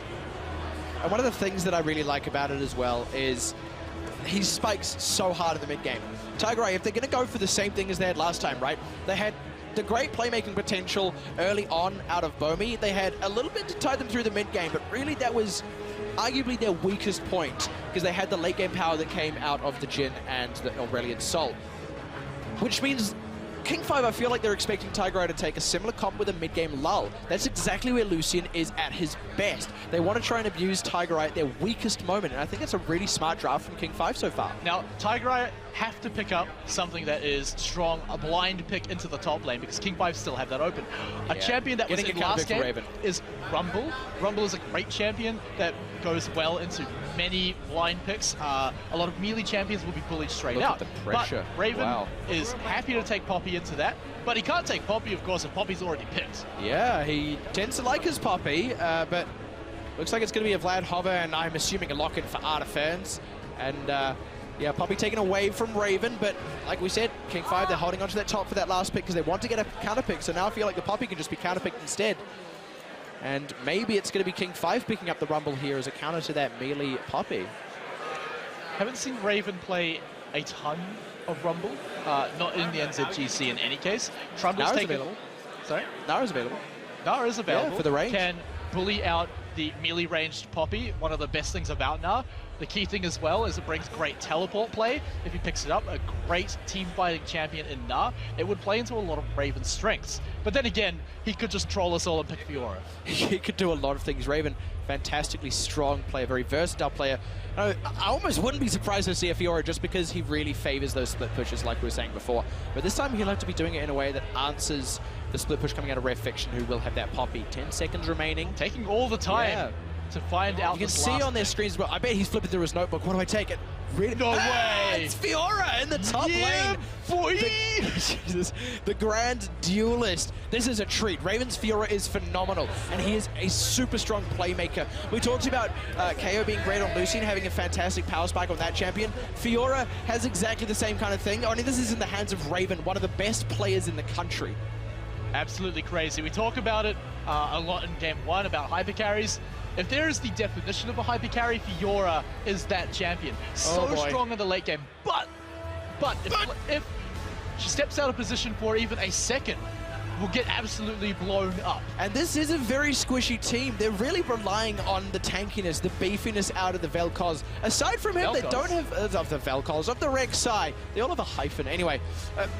Of the Rek'Sai, that's their only front line. Aside from that, they're kind of lacking. Tigereye, they do have a bit more on the table.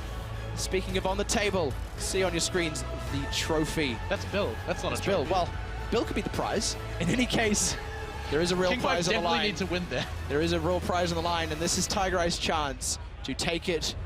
King 5's opportunity to even up the series and try and take it back from Tigereye. King 5 are in a dangerous position. They have to win 2 games in a row to win the series right now.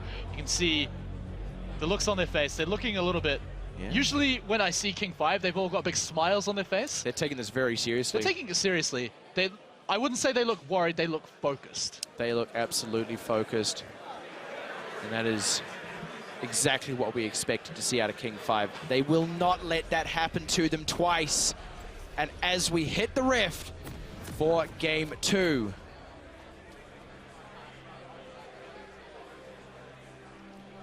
this is where it can all happen for King 5 or for Tigereye. Will King 5 even up the series? Will Tigereye take it home? All this and more as we hit the rift for game number 2. If you want to see Tigereye take it home, make some noise. Or don't. And if you're a King 5 fan, we know you're out there. You make some noise. Show those Tigereye fans who's boss. Wow, we can hear them from all the way up here. Great fans coming out, particularly for Shock. I love the signs, guys. Definitely keep that up. Wow, they really love being noticed. Yeah. But in any case, this is almost a repeat of history right now. Tigereye taking out game 1 against King 5 in a best-of-3 series. King 5 need to change history, though. No, Tigereye need to change history if they want to win it out here. Secure another one. King 5, though, they're coming into this one a lot more seriously. They are tightening those screws. Last game was close enough. Will this game be even closer, or will it be in favor of King 5? While we've got a quiet moment, though, I would like to draw your beautiful eyes to the tops of your screens, ladies and gentlemen, boys and girls. For those of you brand spanking new to League of Legends, the top of your screens, you will see the scoreboard. Moving out from in, we have, of course, the 2 teams, Tigereye and King 5. Tigereye with 1 win to King 5's 0. Moving in from that, the next stat in, you will see both a big fat 0 is the number of dragons taken. And from that is the number of turrets taken. And from that is probably the alpha and omega stat of the game, the gold accrued by these teams, currently both at 2.5k. 1,000 for those of you who don't speak text language. And of course, in the very middle, we have the kills. Okay. So we've had a look at that. Now, a very more in-depth strategy right now that KO and Lil Decoy are doing. If you look on the minimap at the bottom right, they are hiding in the bushes here. They're looking to catch out Brawler and OK Tiger. This could be first blood. Yeah, they're trying to get the drop, and there's going to be the first one. They're getting onto OK Tiger. Brawler with that consume, but he's now the one taking damage. They're trying to get onto him. Little Decoy. He's the one auto-attacking exhaust onto KO now. He's putting damage onto OK Tiger. No kills, but jeez. They have to back away. They're going to lose minions for that. That is a slick early move from King 5. And against a Lucian and Karma lane as well. We talk about champions. Some of them are even better in the early game, right? Lucian, one of those champions. I mean, there's a whole lot of different early game champions, late game champions. Absolutely. Every champion essentially has either a natural ability or an ability that is amplified by items and damage. And what you see here is by killing minions or being around these minions when they die, they accrue this experience which helps them unlock abilities, unlock power, and some of those are huge in their laning phase. And as they work through the game, that power can shift based off their natural ability. And of course, the other thing they crucially accrue by killing those minions is that all-important gold stat. More gold means more items, means more power. It is as simple as that, folks, and already King 5 off to a solid start in this bottom lane with the CS and experience lead. And one of... Oh, hang on. Hello. Oh, Bobby, cheeky. Jeez, just... even more way over the wall. But back to what happened early on. I'm going to touch it on one last time, right? When you kill someone, the biggest part of it is not actually the gold you get, but the time that they are dead, the time they're running back to the lane, and the time that they're missing out on experience and gold. King 5 got all of that except the gold from a kill, right? They got all the important parts of a kill. They denied Tigereye experience, and that is such a key part of what happened. Yeah, but that gold hasn't been turned into anything yet. They have not recalled, they have not purchased items. Currently, it's just sitting in their pockets. So actually, these 2 bottom lanes return fairly even. And if you look at the gold stat, actually, Tigereye currently sitting on a tiny little lead. That is all coming from the likes of Artiferns in this mid lane here. Vlad's a very, I'm going to say, oppressive champion during laning. He has a lot of sustain. He can trade with you very well. Because he's got that white privilege. Yes, let's go with that. But in any case, a lot of sustain. He's not a vampire. That's not how he does it. He's a hemomancer. Yeah, definitely not a vampire. A blood wizard. Riot are certain that he is not a vampire. They would like you to know that Vladimir is indeed not a vampire. Basically the plot of Magicka, if you've ever played that. But in any case... No. Okay. No, well, in-joke completely missed. Rare Fiction teleporting up to the top lane. This is pressure that sneaky Raven... Bill. Sneaky. But Raven now, he's got a teleport advantage over Rare Fiction. Well, I say Sneaky Bill, actually. He did get spotted out by a ward that Rare Fiction had placed there. So there is the information there for Bomi that he has lost that romp, that Bill is into his jungle. And that means that gives Bomi a bit of an opportunity to try and make a play around the map. That's all with the vision that they had. And let's touch on vision because it is one of the most important things in this game. We're going to be talking about it a whole lot. So, Arcadian. Absolutely. So vision is what you saw would have happened there. Every champion has the ability to place these little tokens when they buy them from the store. And those tokens or totems are essentially little CCTV cameras. Each hero can only see directly what's around their body. You can see it right here.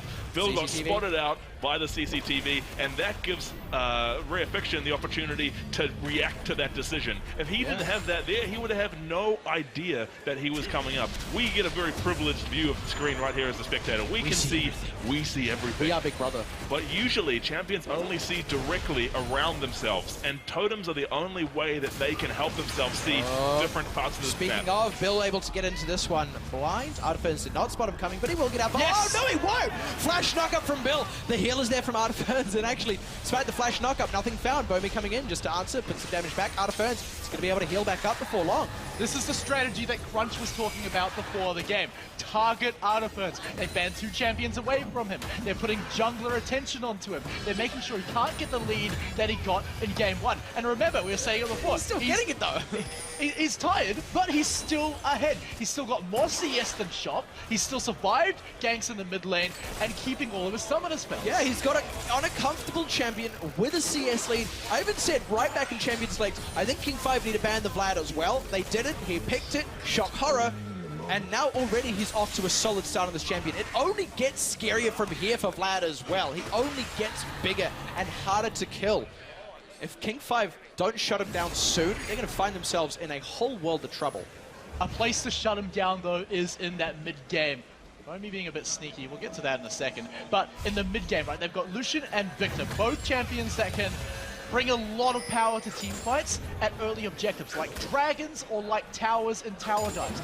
King 5 need to be proactive in this side of the game before Artiferns can have an effect on the late game. Yeah, and we mentioned that. Tigereye going for the same kind of thing. If it ain't broke, don't fix it. They got that early power, got the late power, and they haven't quite leveraged the early power. And actually, King 5 with that mid-game power spike that sits in the pockets of KO and to a slightly lesser extent Raven, and KO already off to a good lead himself in this bottom lane. So, despite the gold lead saying one thing, actually King 5, they're still well in position to bust this game open in the mid-game. It's going to be all on Tigereye to survive that. They'll be in a strong position if they do. Bill's going to clear out that pink ward there. He's still going to stick around though, but surely Tigereye because they're dedicating Shock as well. King 5 sorely want this next. And Raven can't teleport. Yeah, Raven pressuring out Rare Fiction. He doesn't even have the teleport. Even if he wanted to use it, he's far too low. And backing away from Shock. He has to return to this mid lane unless he gets too far behind, but that pressure does give some crucial chip damage on the turret. The key thing about that roam, though, is that Artiferns got to sit in the mid lane nice and cozy and continue to accrue the gold. But the positional advantage, look at the vision as well. Yeah, Tigereye have no idea the dragon is being slain. It did get pinged out, though. They suspect it. Artiferns is going to come in to check it now, probably just by placing what actually they've seen it happening. Bomi, he's not going to be here to make the steal happen, but OK Tiger has his ult, so he's going to happily throw that one out. Artiferns, though, he might be a bit caught up on the top side. No, he's going to go in for Bill. Here's Bomi with it as well. They're going in. There it is, first blood. Pun intended as Artiferns picks it up on that Vlad, and now Tigereye are going to be the ones to take away the Dragon. King 5, not as sneaky as they like to think. And it's an Infernal Dragon as well. One of 4 of the Elemental Dragons. You slay this one, you get more damage. Do you want to briefly go over the other dragons? Oh, no, don't you dare! Because OK Tiger's in a world of hurt. They pop Brawler as well. King 5, see the Dragon, gave themselves time to get in position. That is a crucial kill for KO, who is about to angle towards that mid-game power spike. Raven bullying out Rare Fiction still in the top lane, and actually, despite the Dragon being picked up, still dead even, and things still kind of looking promising for King 5.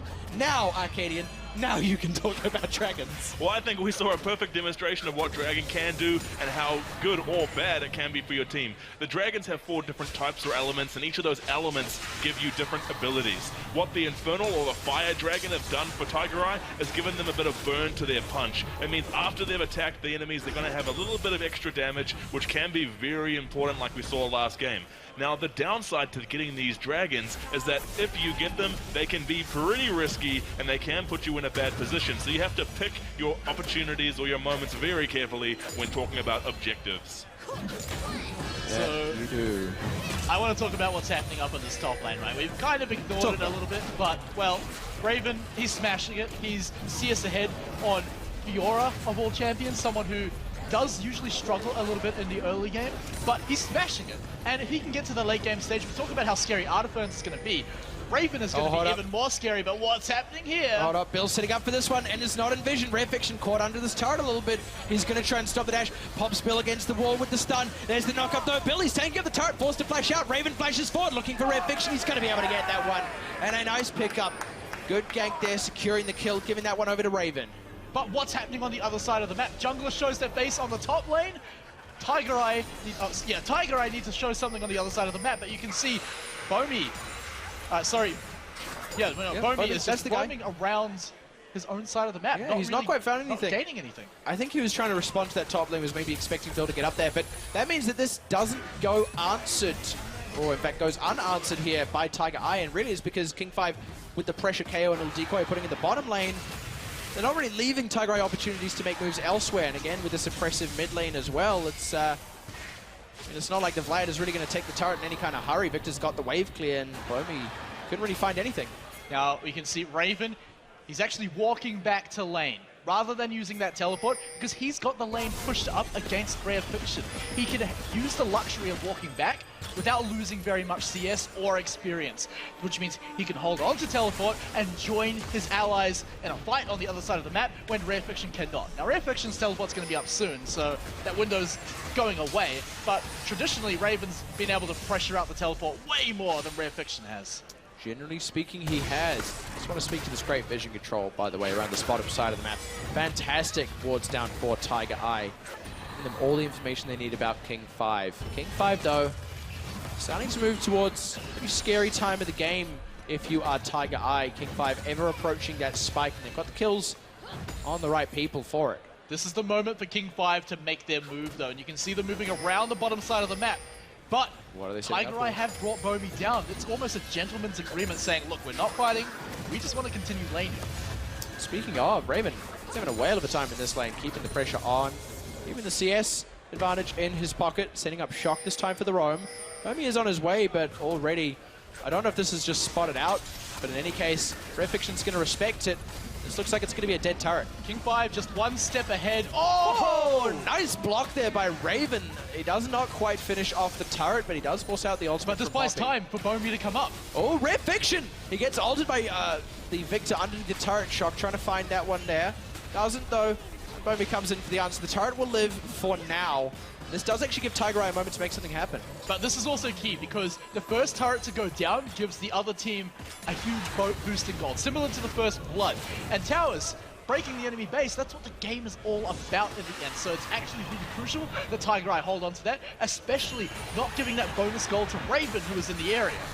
But the teleport is coming up for Rare Fiction again. They're not wanting to see that turret go down for exactly the reasons you just mentioned. And good call, I feel, sending that one up, but that does mean Raven will have his teleport available, whereas Rare Fiction won't when that next dragon spawns. And unless he teleports now. With Lucian close to power spikes, but yeah, unless he teleports now, Raven not going to have that one available. I was about to say King5 could maybe make a move around that dragon, but without that teleport, it's not quite as sure a thing. Oh, okay, Bomi destroying the turret, the tunnel there actually reveals himself, but he's now caught on the opposite side of the map. He's got look, Shock is going down to the bottom lane instead.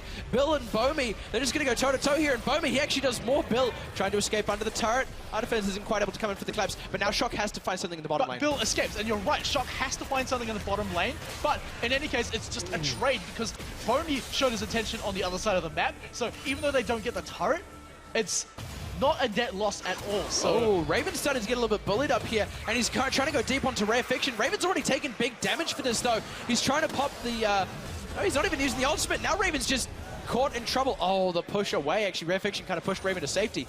That could have been such a great move there, but in any case, Bomi doesn't find anything, and the turret doesn't last fall in the bottom lane. King 5 do open out the lead just a little bit more. Sitting at a 2,000 gold lead, and this is what we actually saw almost the entire game in Game 1. So it's surprising that King 5 can get this lead right now. They're pinging out the Dragon right now. They've got to move around the map. They've got to drop the wards down there. They don't have teleport, so they need to keep that in mind. Yeah, they might need to bring Raven himself down. It's Ocean Drake, so it's not the most important one to get, but Tigereye are caught on the back foot here. Yeah, I mean, it may not be the most important one, but it's still a Dragon. It still provides them stats and provides them gold. It's still good stuff, and we said this is a point of power for King 5. Actually, if Tigereye tried to contest this, King 5 could have maybe just looked for a fight. Roller is going to try and steal it. They don't quite get it. Oh, they get Raven in the top lane. Yeah, they get Raven in the top lane instead. That's actually a pretty good answer for Tigereye, especially if they can get this turret on the board for themselves. And that's one way you can answer it. Fight them where they aren't. They take Dragon, well, we'll take a turret. Yeah, and Ocean Drake being the regeneration Dragon as well. Not huge once laning phase has sort of ended, and King 5 wants to do that. You can see Shock, he's roaming up, but it's still going to be a 2v1. Yeah, it's a 2v1, and this is two people who can definitely kill Shock if he's not careful. He throws down the ultimate, but they just dash straight out of it. Now Shock is on the retreat of the turret. Bomi takes him down. Shock, he had no business going in for that one. He won't even save the turret because now with the next wave here, it goes down, and actually Tigereye end up the beneficiaries of that trade. Now, just a tiny little gold lead, but they have at the very least turned back around to the lead that King 5 had on them. Now the kills have gone over to Bomi. He's 2-0-1, has been a participant of every single kill on the map for his team so far. Now they're using this advantage that they've gained in the top lane, dropping wards, stealing jungle, getting control of the top side, and actually trying to take Raven down in a similar way. Speaking of, Raven might try and turn it back on. No, Roller, he was a little bit slow in the retreat. He knows he's a dead man. Oh, flash over the wall. No, Raven's there to follow. Sacrificial Lamb. Roller secures the retreat for his teammate there. Rarefiction. Out. But that's only Roller down. That's only a support. Well, a kill is a kill. A kill is a kill. It evens up the gold. And also, actually, that's a kill in the pocket of Raven. That is true, and you definitely want to get gold onto a hyper carry like Fiora, and Raven talked him up a lot. He is one of the strongest players in this tournament, and you said it before, one of the best top laners in the country. And now they're going to give him this Rift Herald. We talked about that last game, but let's just recap what that does for you, because it's going to be so huge for Raven. So that huge purple rock dude you're looking at right now is what we call the Rift Herald. He's essentially what we call Baron's baby little brother. He gives a buff to the people who kill it, but it's going to be pretty... Oh, there he got it. It's all right. When you get that buff, it essentially is a little performance enhancer, and it will boost your minions around you. Hold up a tick. Bill getting aggressed upon. He's able to get out of that one, though. Blows the splash. They're nice and safe. And that Rift Herald over on Raven, like you said, gives him a significant buff, makes him a split push threat. Now picking up some crucial items for himself. Yeah, picking up that Ravenous Hydra means he can sustain, he can continue split pushing, he can fight Rarefiction one-on-one very easily. Rarefiction's been forced to build so much armor right now that if he ever walks near Shock, all of that defense is going to be useless, because of course armor protects against physical damage, but magic damage, that's what you need magic resist for. And that's the complete opposite of what we saw last game when Raven was on that Poppy. He was against a double AP comp with the Rumble in the top and the Aurelion Soul in the mid, so he was able to actually build some magic resist. It was only really OK Tiger who could damage him, and this game Rarefiction isn't going to have that luxury. He is going to be easier to kill for King 5 as we come into the later parts of this game, and as it is, Raven is already doing good damage to him, already finding it easy enough to kill Rarefiction. Sitting ahead in CS, that's all a Fiora could ever ask for. He's just going to continue for that. Both teleports now available for the top laners. Poppy can have more of an effect at a base level on a team fight, but with Raven's first key item being picked up, I feel like the damage he'll bring to a team fight will match what Rarefiction can bring if the teleports happen. Shock keeping the minions clear in the mid lane now. Both teams still sitting excruciatingly even. We're starting to see a bit of a repeat of last game, but King 5, they have the tools to bust this one wide open in the next 5 or 10 minutes. They have all the gold in the right people's pockets. Cool. And those tools have to be control around the bottom side of the map. Drop wards down there, make sure you control it, and they're doing it right now, because that's when you bring Shock and KO together. The two strongest players on your team right now. Raven is dominating in the top lane. He can keep Rarefiction busy. They forced OK Tiger off, but Bill's in a bit of trouble on this top side. They do get him out alive, but I think that means they don't quite have the power to really take this turret. Oh, is this a teleport committed for Rare Fiction? Yes, it is. He's going to try and come in the backside. Brawler's coming in as well. Who are they going to be able to find? They're getting onto KO. The bump up from him.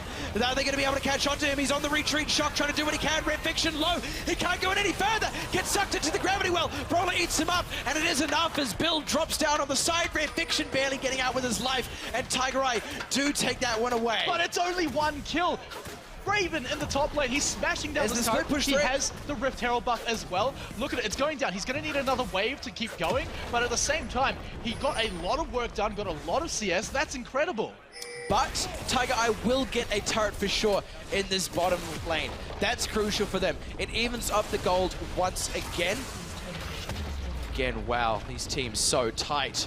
Yeah. Bit of a brawl happening in the top side of the map while this goes on, but that's just going to be Raven getting forced off that turret. Not quite going to fall this time around. So we are going to come into a quick pause. Whew. All right, let's take our breath right now. But we've got a replay coming up, so we can talk about that, right? And it's the last fight we saw, right? Tigereye going on the offensive, they get a good knock up, but there's so much kiting potential. And look, there's the lack of magic resist for Poppy. Rare Fiction gets burst out. They pick up a single kill, but it doesn't matter. Yeah, I mean, what do they get out of it? Frankly, Tigereye were lucky as well that Brawler was actually there to swallow up Rare Fiction, because he would have died to the next tick of that Chaos Storm.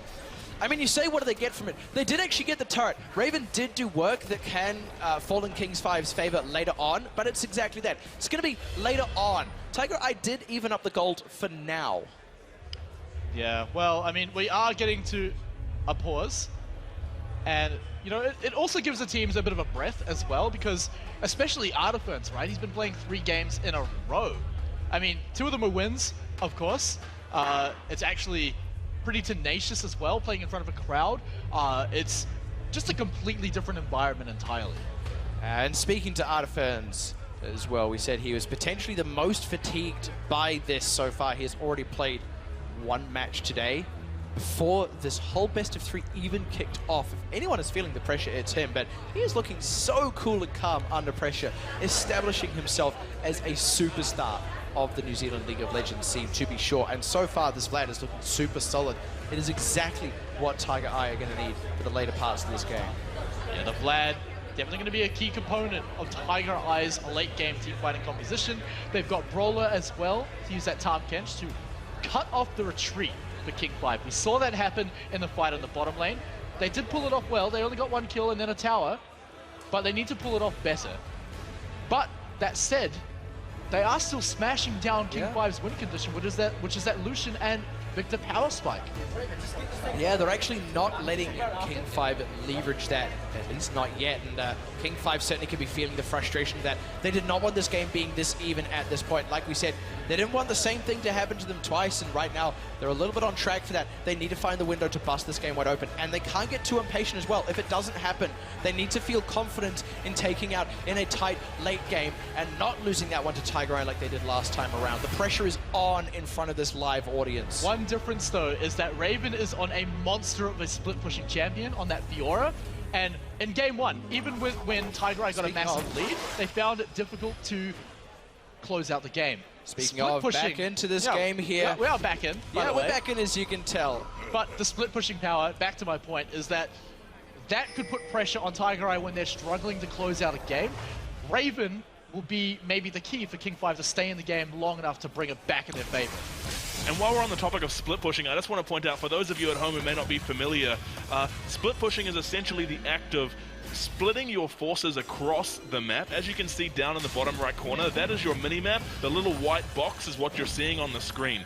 That arena can be pressured from multiple points at different times. And so the entire strategy for King 5 at this point is to get Raven down into a lane far away from the other team so he can take down those structures unopposed. And if he can manage to do that, it's going to be their way back into this game. Speaking of Tigereye, they're now looking to get a bit of pressure in this mid lane here. Getting the vision control down as this dragon spawns. It will be another Ocean Drake here. And I believe we've only had 2 Ocean Drakes so far as well. So Tigereye picking this one up. No vision here, but King 5 could maybe look for a collapse. They do have to walk Rare Fiction over because of the lack of teleport. They pick up the dragon. Raven's getting a lot of split pushing pressure down, but he should not get the turret right now. It's just going to be a bit of free farm. Tigereye are fine here. This could mean, though, that Tigereye kind of need to force a fight They're just going to try and hold it off for now. They need to hold up against this siege as well. Shock brings a ton of wave clear. Actually, they can't really hold up. King 5, they're going to be able to get this. Oh, but the ultimate's out from the Jhin and the kickback onto Bill. They aren't quite going to get this yet, King 5, unless KO really wants to go for it. He does, actually. They do get it. Bill gets out as well. This could be a bit disastrous for Tigereye, though, if King 5 start the fight. But as it is, not quite a disaster, but certainly favored for King 5. They get the turret. They back out safely. Yeah, net win if King 5 can get out of here. But remember, every time their health bars drop low, the option is there for Brawler to jump on the other side of them. Speaking of low health bars, Raven's got the heal. Oh, not quite enough.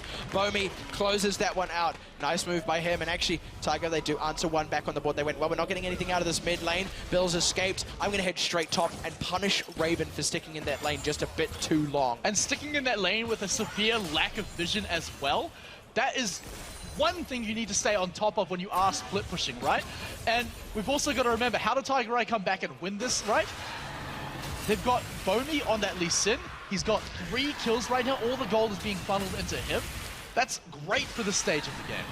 Yeah, I mean, the vision is there, but it's all up that river. I mixed up the colors. Well, no, you're not wrong at all, actually. The vision is there, but it's all up the river. And, of course, Bomi just went straight through the jungle. Raven was pushed up beyond that line of vision. So, as much as there is good vision for King 5, it wasn't quite in the right place for Raven to be safe. He needs to be keeping that in mind if he wants to continue split pushing. I mean, that's really the backbone of the split pushing strat, is how well you can control your vision to keep that person safe. If you can't, they just get punished. And now, King 5, if they're looking to maybe take control of the game here, which we talked about it before, that's how they're going to win. Yeah. They need to start getting that ward control down. I talked about how they need to do it on the bottom side of the map where they bring Shock and KO together. They've got 2 scanners. They can deny the enemy vision, and that is crucial. Compare that to what Tigereye have. Because of a Lee Sin, they're lacking a lot of control because they don't have a scanner on it. Tigereye are not making it easy for King 5, though. Like you said, they want to bust this game wide open, using that power spike out of Lucian, but as long as this goes on, less chances they have to really make that spike, make it worthwhile. Out of Ferns will scale up to the late game. They do have Raven here for King 5. Can maybe be a bit of an insurance policy for the late game, but King 5 ideally don't even want to end up in that situation at all, and they need to find that pressure really in the next 5 minutes. And the pressure should be there. KO against OK Tiger right now. Just look at the bottom of the screen. Look at the items, right? You've got Yomu's Ghostblade and Black Cleaver for KO, 2 completed items. 2 great completed items, by the way. OK Tiger, he's finished his Essence Reaver. Got a BF sword, that's all right. King 5 need to press this advantage. Tigereye are moving around to match them, though. They're trying to press this advantage in the form of sieging out turrets, but like you said, yeah, Tigereye moving around to match them. Again, Raven and Rare Fiction going toe-to-toe in the bottom lane. It's the ultimate out of OK Tiger. KO does get tagged. Dukes have the last shot. Bomi's trying to find a little decoy. Quick flash. They don't find anything. Culling back, though, out of KO. Oh, the scoop up there from Brawler. He saves his teammate Bill here onto Artiferns. Or is it Artiferns onto Bill? He's going aggressive. So there's going to be a teleport committed now for Rare Fiction. And they've already got Bill. Little decoy is going to be next. And Tigereye punish King 5 for overstaying on this turret. They are too keen, too aggressive. Now Brawler with Bomi in his mouth. They find Shock. Scoops him up. Takes him down. Shock. Agana, his ultimate not enough. Raven answers with a turret on the bottom side. He does keep the gold even, but this is going to be a Baron for Tigereye. Yeah, Baron it is indeed going to be. Raven did manage to get a turret in the bottom lane, but Rare Fiction is now down there to match him. They'll be fine. Tigereye going to pick up this Baron uncontested. They're going to become ahead in gold. Oh, hang on, though. The teleport's coming out. Raven's committing, but KO's already dead. Raven's forced to cancel. Teleport cancelled. Yeah, he did. Well, I mean, Shock was already dead. They couldn't really do it. They're trying to go toe-to-toe here with, you see the picture in the bottom lane, Rare Fiction, but this is going to be the Baron secured. Yeah, and the teleport was actually cancelled by Rare Fiction, stunning Raven into a wall. Tigereye just making everything go wrong, but let's have a look at how that actually top went, side, right? yeah. So the fight was opened up by the curtain call, which slowed down a lot of members of King 5, one of the key ways of bringing it in. The teleport as well, caught Little Decoy out as well, and then the key thing, I've been talking about it a lot, global cut-off pressure by Brawler, catching Shock out, giving them many free kills, and no teleport to match it by Raven. And the thing is, that was all King 5, honestly getting so desperate to leverage KO's power spike. They tried to force out that turret when really they weren't in a position to do it safely. And it was KO who was forced on the retreat by that ultimate from the Jhin. It was Bill who had to lay down his life to ensure KO got out because they can't afford to let him die. And even then, with KO getting out, the team was left in such disarray. Tigereye totally abused it, and now with that Baron in pocket, they're the ones looking to set up the sieges, and King 5 are losing their window. And as soon as we pick up the Baron, we're going to see a lot of sieges. One of the key things about this is your wave clear, but then again, just hard engage. They could just go straight for the fight. That's what they want to do. Trying to get back onto Shock, and they almost find him. There he goes, finding the burn from OK Tiger. They get that one. They might just turn and finish off this turret first before they continue the fight, but they don't actually have the minions here just yet. Need to give some respect to that damage. KO. Oh, KO's going to find Roller on the backside. The thick skin's there. Bill, he's got it. Rare Fiction goes deep to stop it up, but Bomi follows up. They actually find Bill back on the trade Artiferns. The last one to pick up the kill on that one, and now they are going to get the turret King 5. They got one back, but they overextended a bit too much for it. But oh my god, Raven! Raven's been pushing this whole time. He's going to try and answer back with an open inhibitor. Red Fiction is finally here to answer. Tigereye, they're keeping up the pressure though, because if Raven's not here, they know they can continue the fight. They know that KO can't quite do enough. Raven, he's opened up the inhibitor. The inhibitor is open in the mid lane as well for Tigereye, but Raven drops down. Red Fiction stops it up. Tigereye take the inhibitor of their own, and they do open out the game. They do open out the lead. King 5 gambled and lost. They sent Raven, they told him, look, don't worry about coming and helping us. Get the pressure in the bottom lane, in the top lane. We can buy you time. They lose the fight, they lose 2 turrets, they lose an inhibitor. Now they're going to lose a dragon. Things going completely wrong for Tigereye. And we talked about this even last game. Raven, this is his biggest strength and his biggest weakness. He is a phenomenal player, a phenomenal solo carry, and a great split pusher. But he wasn't with his team. It ended up being a weakness. They needed him for that fight. He didn't get a good enough answer. And now they've given a lead to Tigereye. Make no mistake, that is not something King 5 had to give up. All right, let's chill out a little bit here. It's still only a 2,000 gold lead. But the key thing is there's an inhibitor. Inhibitor, that's the word. Inhibitor is down in the mid lane. And that does a very You sound like you important got thing. some lowered inhibitions there. So the inhibitors, sorry, don't call me off guard, Pixie, sometimes that level. So the inhibitors, each lane essentially has an inhibitor attached to it. And by taking down that lane's inhibitor, you spawn one of those babies. You see right on your screen there, that giant minion riding with a hammer and a shield, and they are absolutely much stronger than your regular minion. They essentially act as a 6th person in that lane. They are constantly putting pressure on that wave of minions that are coming from your base every 30 seconds, and they just force you to have so much less time to react to different situations. So it is a huge opportunity for playmaking by Tigereye. And the key thing is, right, you can have a Rare Fiction pushing down in the bottom lane, the rest of your team pushing in the top lane here, and those super minions will be pressuring in the mid lane without having anyone there. It's putting pressure on every side of the map, and King 5, they don't have the numbers to answer that right now. They're defending the turret, but eventually they have to go and defend that mid lane. And again, King 5, they're keeping Raven there with the split push. Baron buff, I think it's going to expire in a moment. It is still up on them for now. Still going to the mid lane. Has to answer those super minions. That leaves a even bigger numbers disadvantage in the top lane for King 5. I think this well could be the wave where Tigereye cracked this turret open. It is one of the hardest to defend. Tigereye know their strengths right now. They are just out macroing King 5 right now, with King 5 making the wrong decisions. They're leaving Raven in lanes where he cannot put the pressure on. They've now got Rare Fiction going for a recall. He's going to be able to defend that bottom lane inhibitor. And the super minions are still pushing in the mid lane. Tigereye can continue to put up this pressure right now, and they always have the kill potential if Bomi can catch anyone out.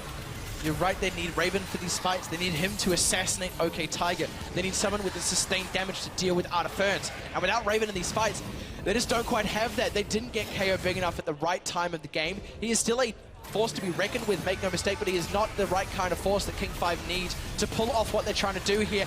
They're going to try and go in on him now, trying to find OK Tiger. The body block is there from Roller, though, and they're trying to find the fight now as the Chaos Storm goes out from Shock. It's just going to be a quick retreat from Tigereye. Ultimate burned out of OK Tiger, ultimate burned out of Shock, and even Stevens. There's still a lot available for Tigereye right now. Key thing is, Bomi can still jump in and kick someone out of position, but the even more key thing is Raven. He's actually with his team for once. He's coming in, looking to defend this inhibitor turret. This is the way to do it. They're going to commit a teleport in from Rare Fiction, though, but he might be a bit too deep under the turret. Can Raven find the way in? He's really looking for it. You can tell he's desperate for it, and Tigereye know it too. They're just going to go for the retreat. Oh, Raven's trying to find Artiferns. Rare Fiction tried to cut him off from the side, but Bill's going to say no to that. None of that nonsense. Rare Fiction taking some chip damage. KO wants to go in for it. Needs to be careful with how he goes. He's going to commit because Red Fiction and Brawler, they might be a little bit cut off here. Oh, but the scoop up from Brawler keeps Red Fiction alive. No one dies. And the key thing about that is that any team fight lost right now for King 5 will be the game. We're 31 minutes into the game right now. People are dead for a very long time. Look at the Super Minions pressuring in the mid lane as well. If King 5 lose a fight, they lose the game. If Tigereye lose a fight, so what? And from that very first time these teams met, when King 5 did take out the win, they established themselves as a new favorite to this tournament. And then finally, when they met the villains, took them out. They certainly solidified that status. But here it is Tigereye giving them a run for their money up to King 5, sitting top of the leaderboard for the entire 6-week run. Tigereye are finally challenging greatness. And if we take this all the way back to day one, does this situation feel a little bit familiar to you? This is exactly how the first series of the NZGC went. Tigereye won game one convincingly, and then they got this close to victory, and King 5 came back. Tigereye need to change history tonight to win the series. And the interesting thing about that is it was Tigereye struggling to close out that game. It was King 5 taking that opportunity. Tigereye, have they fixed those mistakes? Have they fixed those weaknesses? Can they close this one out? Or will they let it slip back to King 5? Will they let it go to a game 3? Will they let history repeat itself? They still have all that pressure in the bottom lane. King 5, Raven still pushing. The curtain call's coming out, but it's got to hit someone if you want to catch them. Tigereye, they're trying to make this fight happen, but maybe they're over-forcing it a little bit because no one took any damage really from King 5. They got out fine. Raven keeping up the pressure as always in this bottom side of the map. He's still got Rift Herald. Yeah, he does. If this doesn't goes unanswered rather, then could start to spell trouble. They're bringing... Yeah, they're sending in the collapse. They're sending in a collapse. But at the same time, Tigereye, King 5 are noticing this and going for Baron. Raven might die here, but... He's just going to try and waste their time. He might not even die. He might take out Red Fiction first. Oh, not quite. Even with the heal. He's trying to sit on it on top of the heal to get out of Ferns. Red Fiction weaves back in. They take out Raven. But you're right, the numbers advantage. King 5, they're going to try and go for the fight in the mid lane. They're trying to get Brawler, who eats up Bomi. They need to catch OK Tiger, though. Here's the one with the damage. They're going in for it. They got a huge chunk on it, but he flashes out, gets to safety. KO just can't find it. And now out of Ferns, having secured one in the bottom lane, he's back to make the fight happen in the mid. And King 5, again, they just can't answer. It just slips out of their fingers every single time. And I really would love to know the decision-making behind that move right then. King 5 had the perfect moment to go for the Baron as soon as they saw multiple members down on the bottom side of the map. They would have Tiger had no ult. They couldn't contest that Baron. They would have had the numbers advantage. They could have taken it out there, at least a team fight. But now it's Tigereye coming in with the positioning. They know King 5 have recalled. They have wards around the map. They know Raven's dead too. He does have a teleport to get into this fight, but it's going to have to be pretty quick. Smart Shock. No Chaos Storm available. They can't really pressure this one, Bill. He's going to have to find an end, find an amazing steal, do to Bomi what Bomi did to him last game. Bobby ultimate. Oh, a knock spill out. He can't go in for the contest, and he's now a mile away. Raven commits to it. Can they find it? No. Bomi is too cool and calm collected, secures it, but they do start to find a kill. That's KO finding one. He's looking for another. Looking for Brawler. Red Fiction's low. Raven, he tries to dash in, but he gets stopped up by the Bobby. He's so low. He goes down. KO with the cutting out, looking for OK Tiger, but Art of Fence is hot on his heels. And the remainder, Bill and Little Decoy, they're too low as the ultimate comes out from OK Tiger. He just barely stays alive. Art of Fence keeping the pressure on. KO flash forward to secure the kill. And Tigereye, another dominating team fight in front of the Baron. A Baron which they have just secured. And King 5, only one gets away with his life. Only 5,000 gold ahead, but the key thing is 4 people are dead for King 5 right now. This inhibitor is open. There's no turret to defend it. OK Tiger can slam it down. Surely they can't go for the win with health bars this low. But I don't know if Tigereye, they might pressure it. Shock is coming back up soon. 5,000 gold in the lead, but an ocean between these teams. Tigereye are unequivocally in the lead. They did not let King 5 find their power spike, and now King 5 have to find another kind of answer in the later stages of this game. Maybe that answer is Raven, but we need to see him do even more. That answer is Raven. It's going to take impeccable split pushing. They need to have vision control all over the map of where they are fighting, where they are looking to take those fights. Now, the Baron gone, going over to Tigereye, but a lot of the members did die, so it's not on everyone right now, but they do have commanding power around the next dragon. It's a Cloud Drake, it's not Elder Drake just yet. This is key. Yeah, they've got all the vision control though. That's the really important thing here, and between that and just having a flat-out lead, this is not something King 5 can contest. Even though this Cloud Drake isn't super useful, still good to deprive it. Oh, Raven! Whoa. Dashes over the wall, but that's not good enough. He's totally caught out here. Raven, the strength, and now the weakness. He gets picked out. That could be disastrous for King 5 here. Red Fiction's already pressuring the top side. Could this be the game-winning push for Tigereye? Raven, I'm sorry, bro, but you may have just lost the game for your team right now. Tigereye have a stupendous advantage right now. They're committing 3 members up here, but see you later! Suddenly it's only 1 member. The double knock away. Rare Fiction makes it look like it ain't even a thing. Tigereye keep up the pressure. This time now on the bottom inner turret, the last inner turret standing, and then it is all about breaking the base for a second time. Already the Super Minions pushing mid.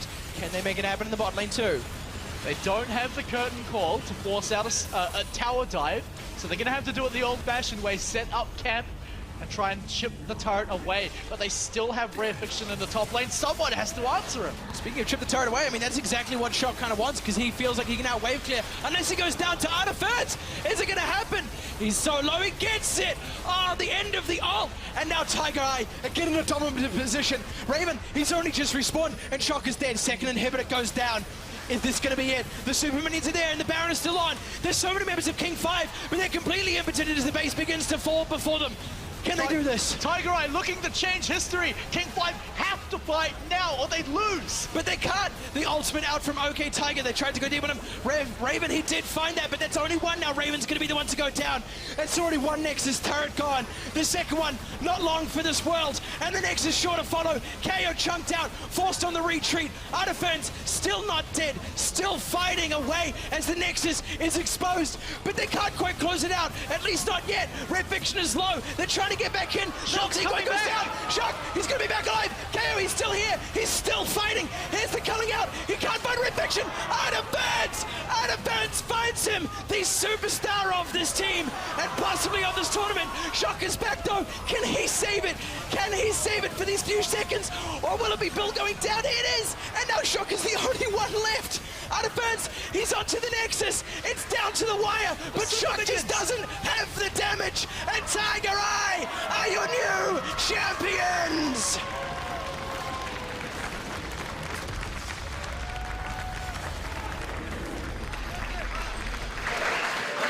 What a tight finish.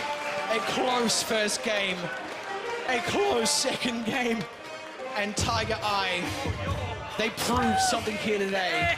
They proved that they, the villain killers, are the new kings. And wow.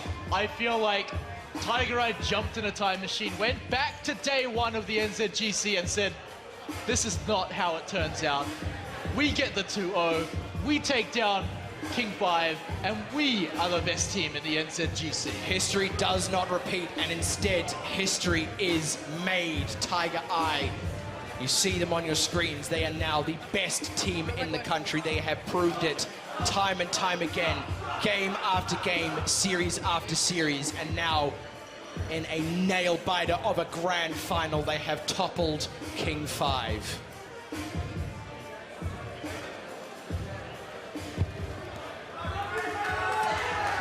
And what a pair of matches deserving of this grand finals. It may be a 2-0, but that does not tell the whole story. What a tight set of matches that was. And here to tell us the whole story is Dwan and our analysts. No, just kidding. Just kidding. We're going to talk about it. Yeah, we'll tell the story. Right? Heck yeah. So, I mean, King 5, you say it was a 2-0, but that doesn't tell the whole story. King 5 fought tooth and nail, and for the majority of game 1, it was back and forth. It was one team fight that swung it entirely in the favor of Tigereye in game 1. And I feel like that could have been the exact opposite, right? It could have been a team fight that swung in favor of King 5. That's how close that game was. It was anyone's game, but game 2, that was a different story. Game 2, no. In a similar story to last week against the Villains, Tigereye turned it on in the last game. They look like the best team. King 5 didn't slip. They didn't make mistakes. Well, I mean, of course they did, but Tigereye were the better team in the end, and it was shown tonight, right? They were absolutely incredible and deserving of the first place. And it was one of those things where sometimes that scoreboard that we talked so much about just doesn't tell the whole story either. Because even though the second game looked so close in every stat, we have to be honest, it was Tigereye in the driver's seat. The first one was tight, the second one not as tight as those stats would have you think. And with our new champions is, of course, Duan. Yeah, thanks very much, gentlemen. Awesome casting up there as well. Obviously, it's been fantastic for everyone at home and obviously within the arena. But I'm standing with the losing captain in the form of Raven. King 5 and Raven, you guys have been fantastic throughout the tournament, so there's no shame in this. But what happened tonight? Was it the nerves in the Hexadome? Where did it go wrong for you guys? No, I think Tigereye just outplayed us, right? We put in a ton of hours, a lot of effort, but they just were the better team. And at the end of the day, that's all that matters, right? It does, but also I noticed that when you went into game 2, I saw the pick there. You wanted to carry the team on your shoulders. Obviously, that was a bit of a strategy. You wanted to do it. You wanted to go out your way, and you wanted to basically lead your team to victory. It didn't go your way, but talk us through that. Well, in the first game, we tried a strategy which revolved around the bot side of the map. But then it didn't really work out as well as we thought it would. And so we decided to go for a more carry on to top lane, as you saw. That was all right for a bit, and then it just collapsed. Tigereye's tier was a lot better than ours, and so they got the lead and they got the advantage and they won the game. Well, obviously, you're going to have to head back to your team. Look, regather. We've loved having you in the New Zealand Gaming Championships. You've made it to the grand final. We look forward to seeing you and King 5 back next year. But that is Raven, who is from King 5. All the best, mate. Let you get back to the team. Thank you. Oh. Sorry, we've got Raven here, wants a few more words. Sorry, we'll have a few more quickly on behalf. Just a quick one for us, Raven. What do you got to say? You know, it's been a long 6 weeks. It's been a big trial for all of us. We've really grown as a team. We've grown as players. It's great in the way that we've grown. It's great that we have such a great championship. This is the growth of esports, right? This is what we strive for in our everyday lives. And I think our performance on stage reflects that. And I believe that in the future, anything like this, Oceania will be a very relevant region in the future. We have amazing players like Tigereye. We have amazing players in our team and the other teams which have fought in this tournament so far. Thank you all. I love you all. Well done, what a gentleman. Thank you very much. Raven, and he did say the right things. Esports is a growing thing, and it's great to have gentlemen in the game. But there is only one team tonight, and they are your champions. I'm going to catch up with Brawler. Brawler, congratulations. You have peaked at the right time. You and the team, you made it hard on yourselves all the way through, but it seems like you got better as the competition got on. I mean, I think going through the losers bracket was actually what kind of saved us as a team.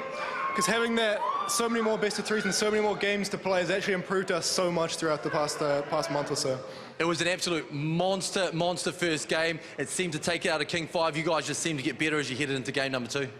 I think, like, so much props to King 5 for playing their first game, because I think they were down quite a lot of gold, and they were still managing to hold us out, and they still couldn't manage to close it out for so long.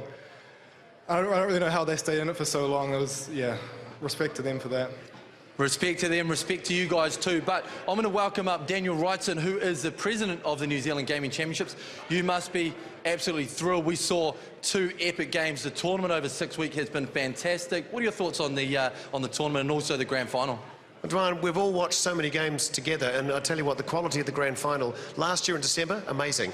This, again, you guys collectively are an incredible bunch of players, and I think everyone here would tell you that is some of the most extraordinary League of Legends, esports, competitive gaming you are ever going to see. Well done, both teams, and well done, Tigereye. Amazing. Fantastic words, but look, there can only be one champion of the New Zealand Gaming Championships tonight. It is Tigereye. They make history inside the Idea Collective at Motac. Congratulations. I'll let Daniel Wrightson hand over the award.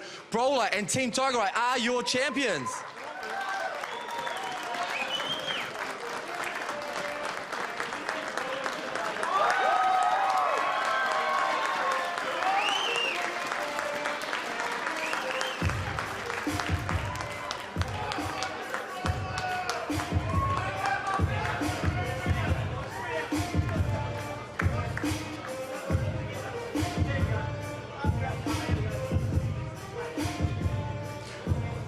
Well, there you have it. This has been the grand final of the New Zealand Gaming Championships for 2016. It has been 6 weeks of the very best League of Legends teams in the country, and tonight we crown a new champion in the form of Tigereye. It has been great to have you and everybody at home get involved with esports and to follow the New Zealand Gaming Championships.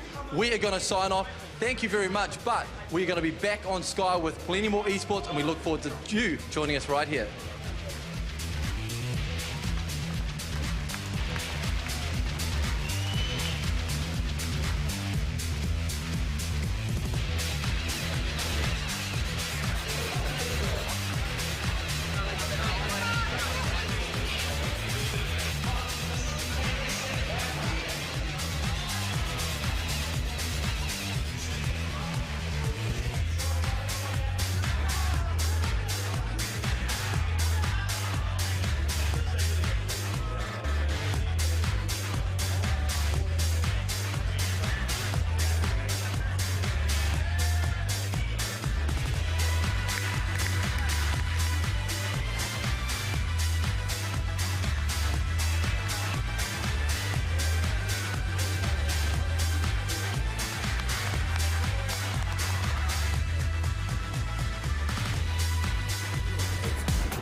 And brought to you by Logitech G, Twitch, Playtech, Adina Hotel, and all our fantastic technology and media partners.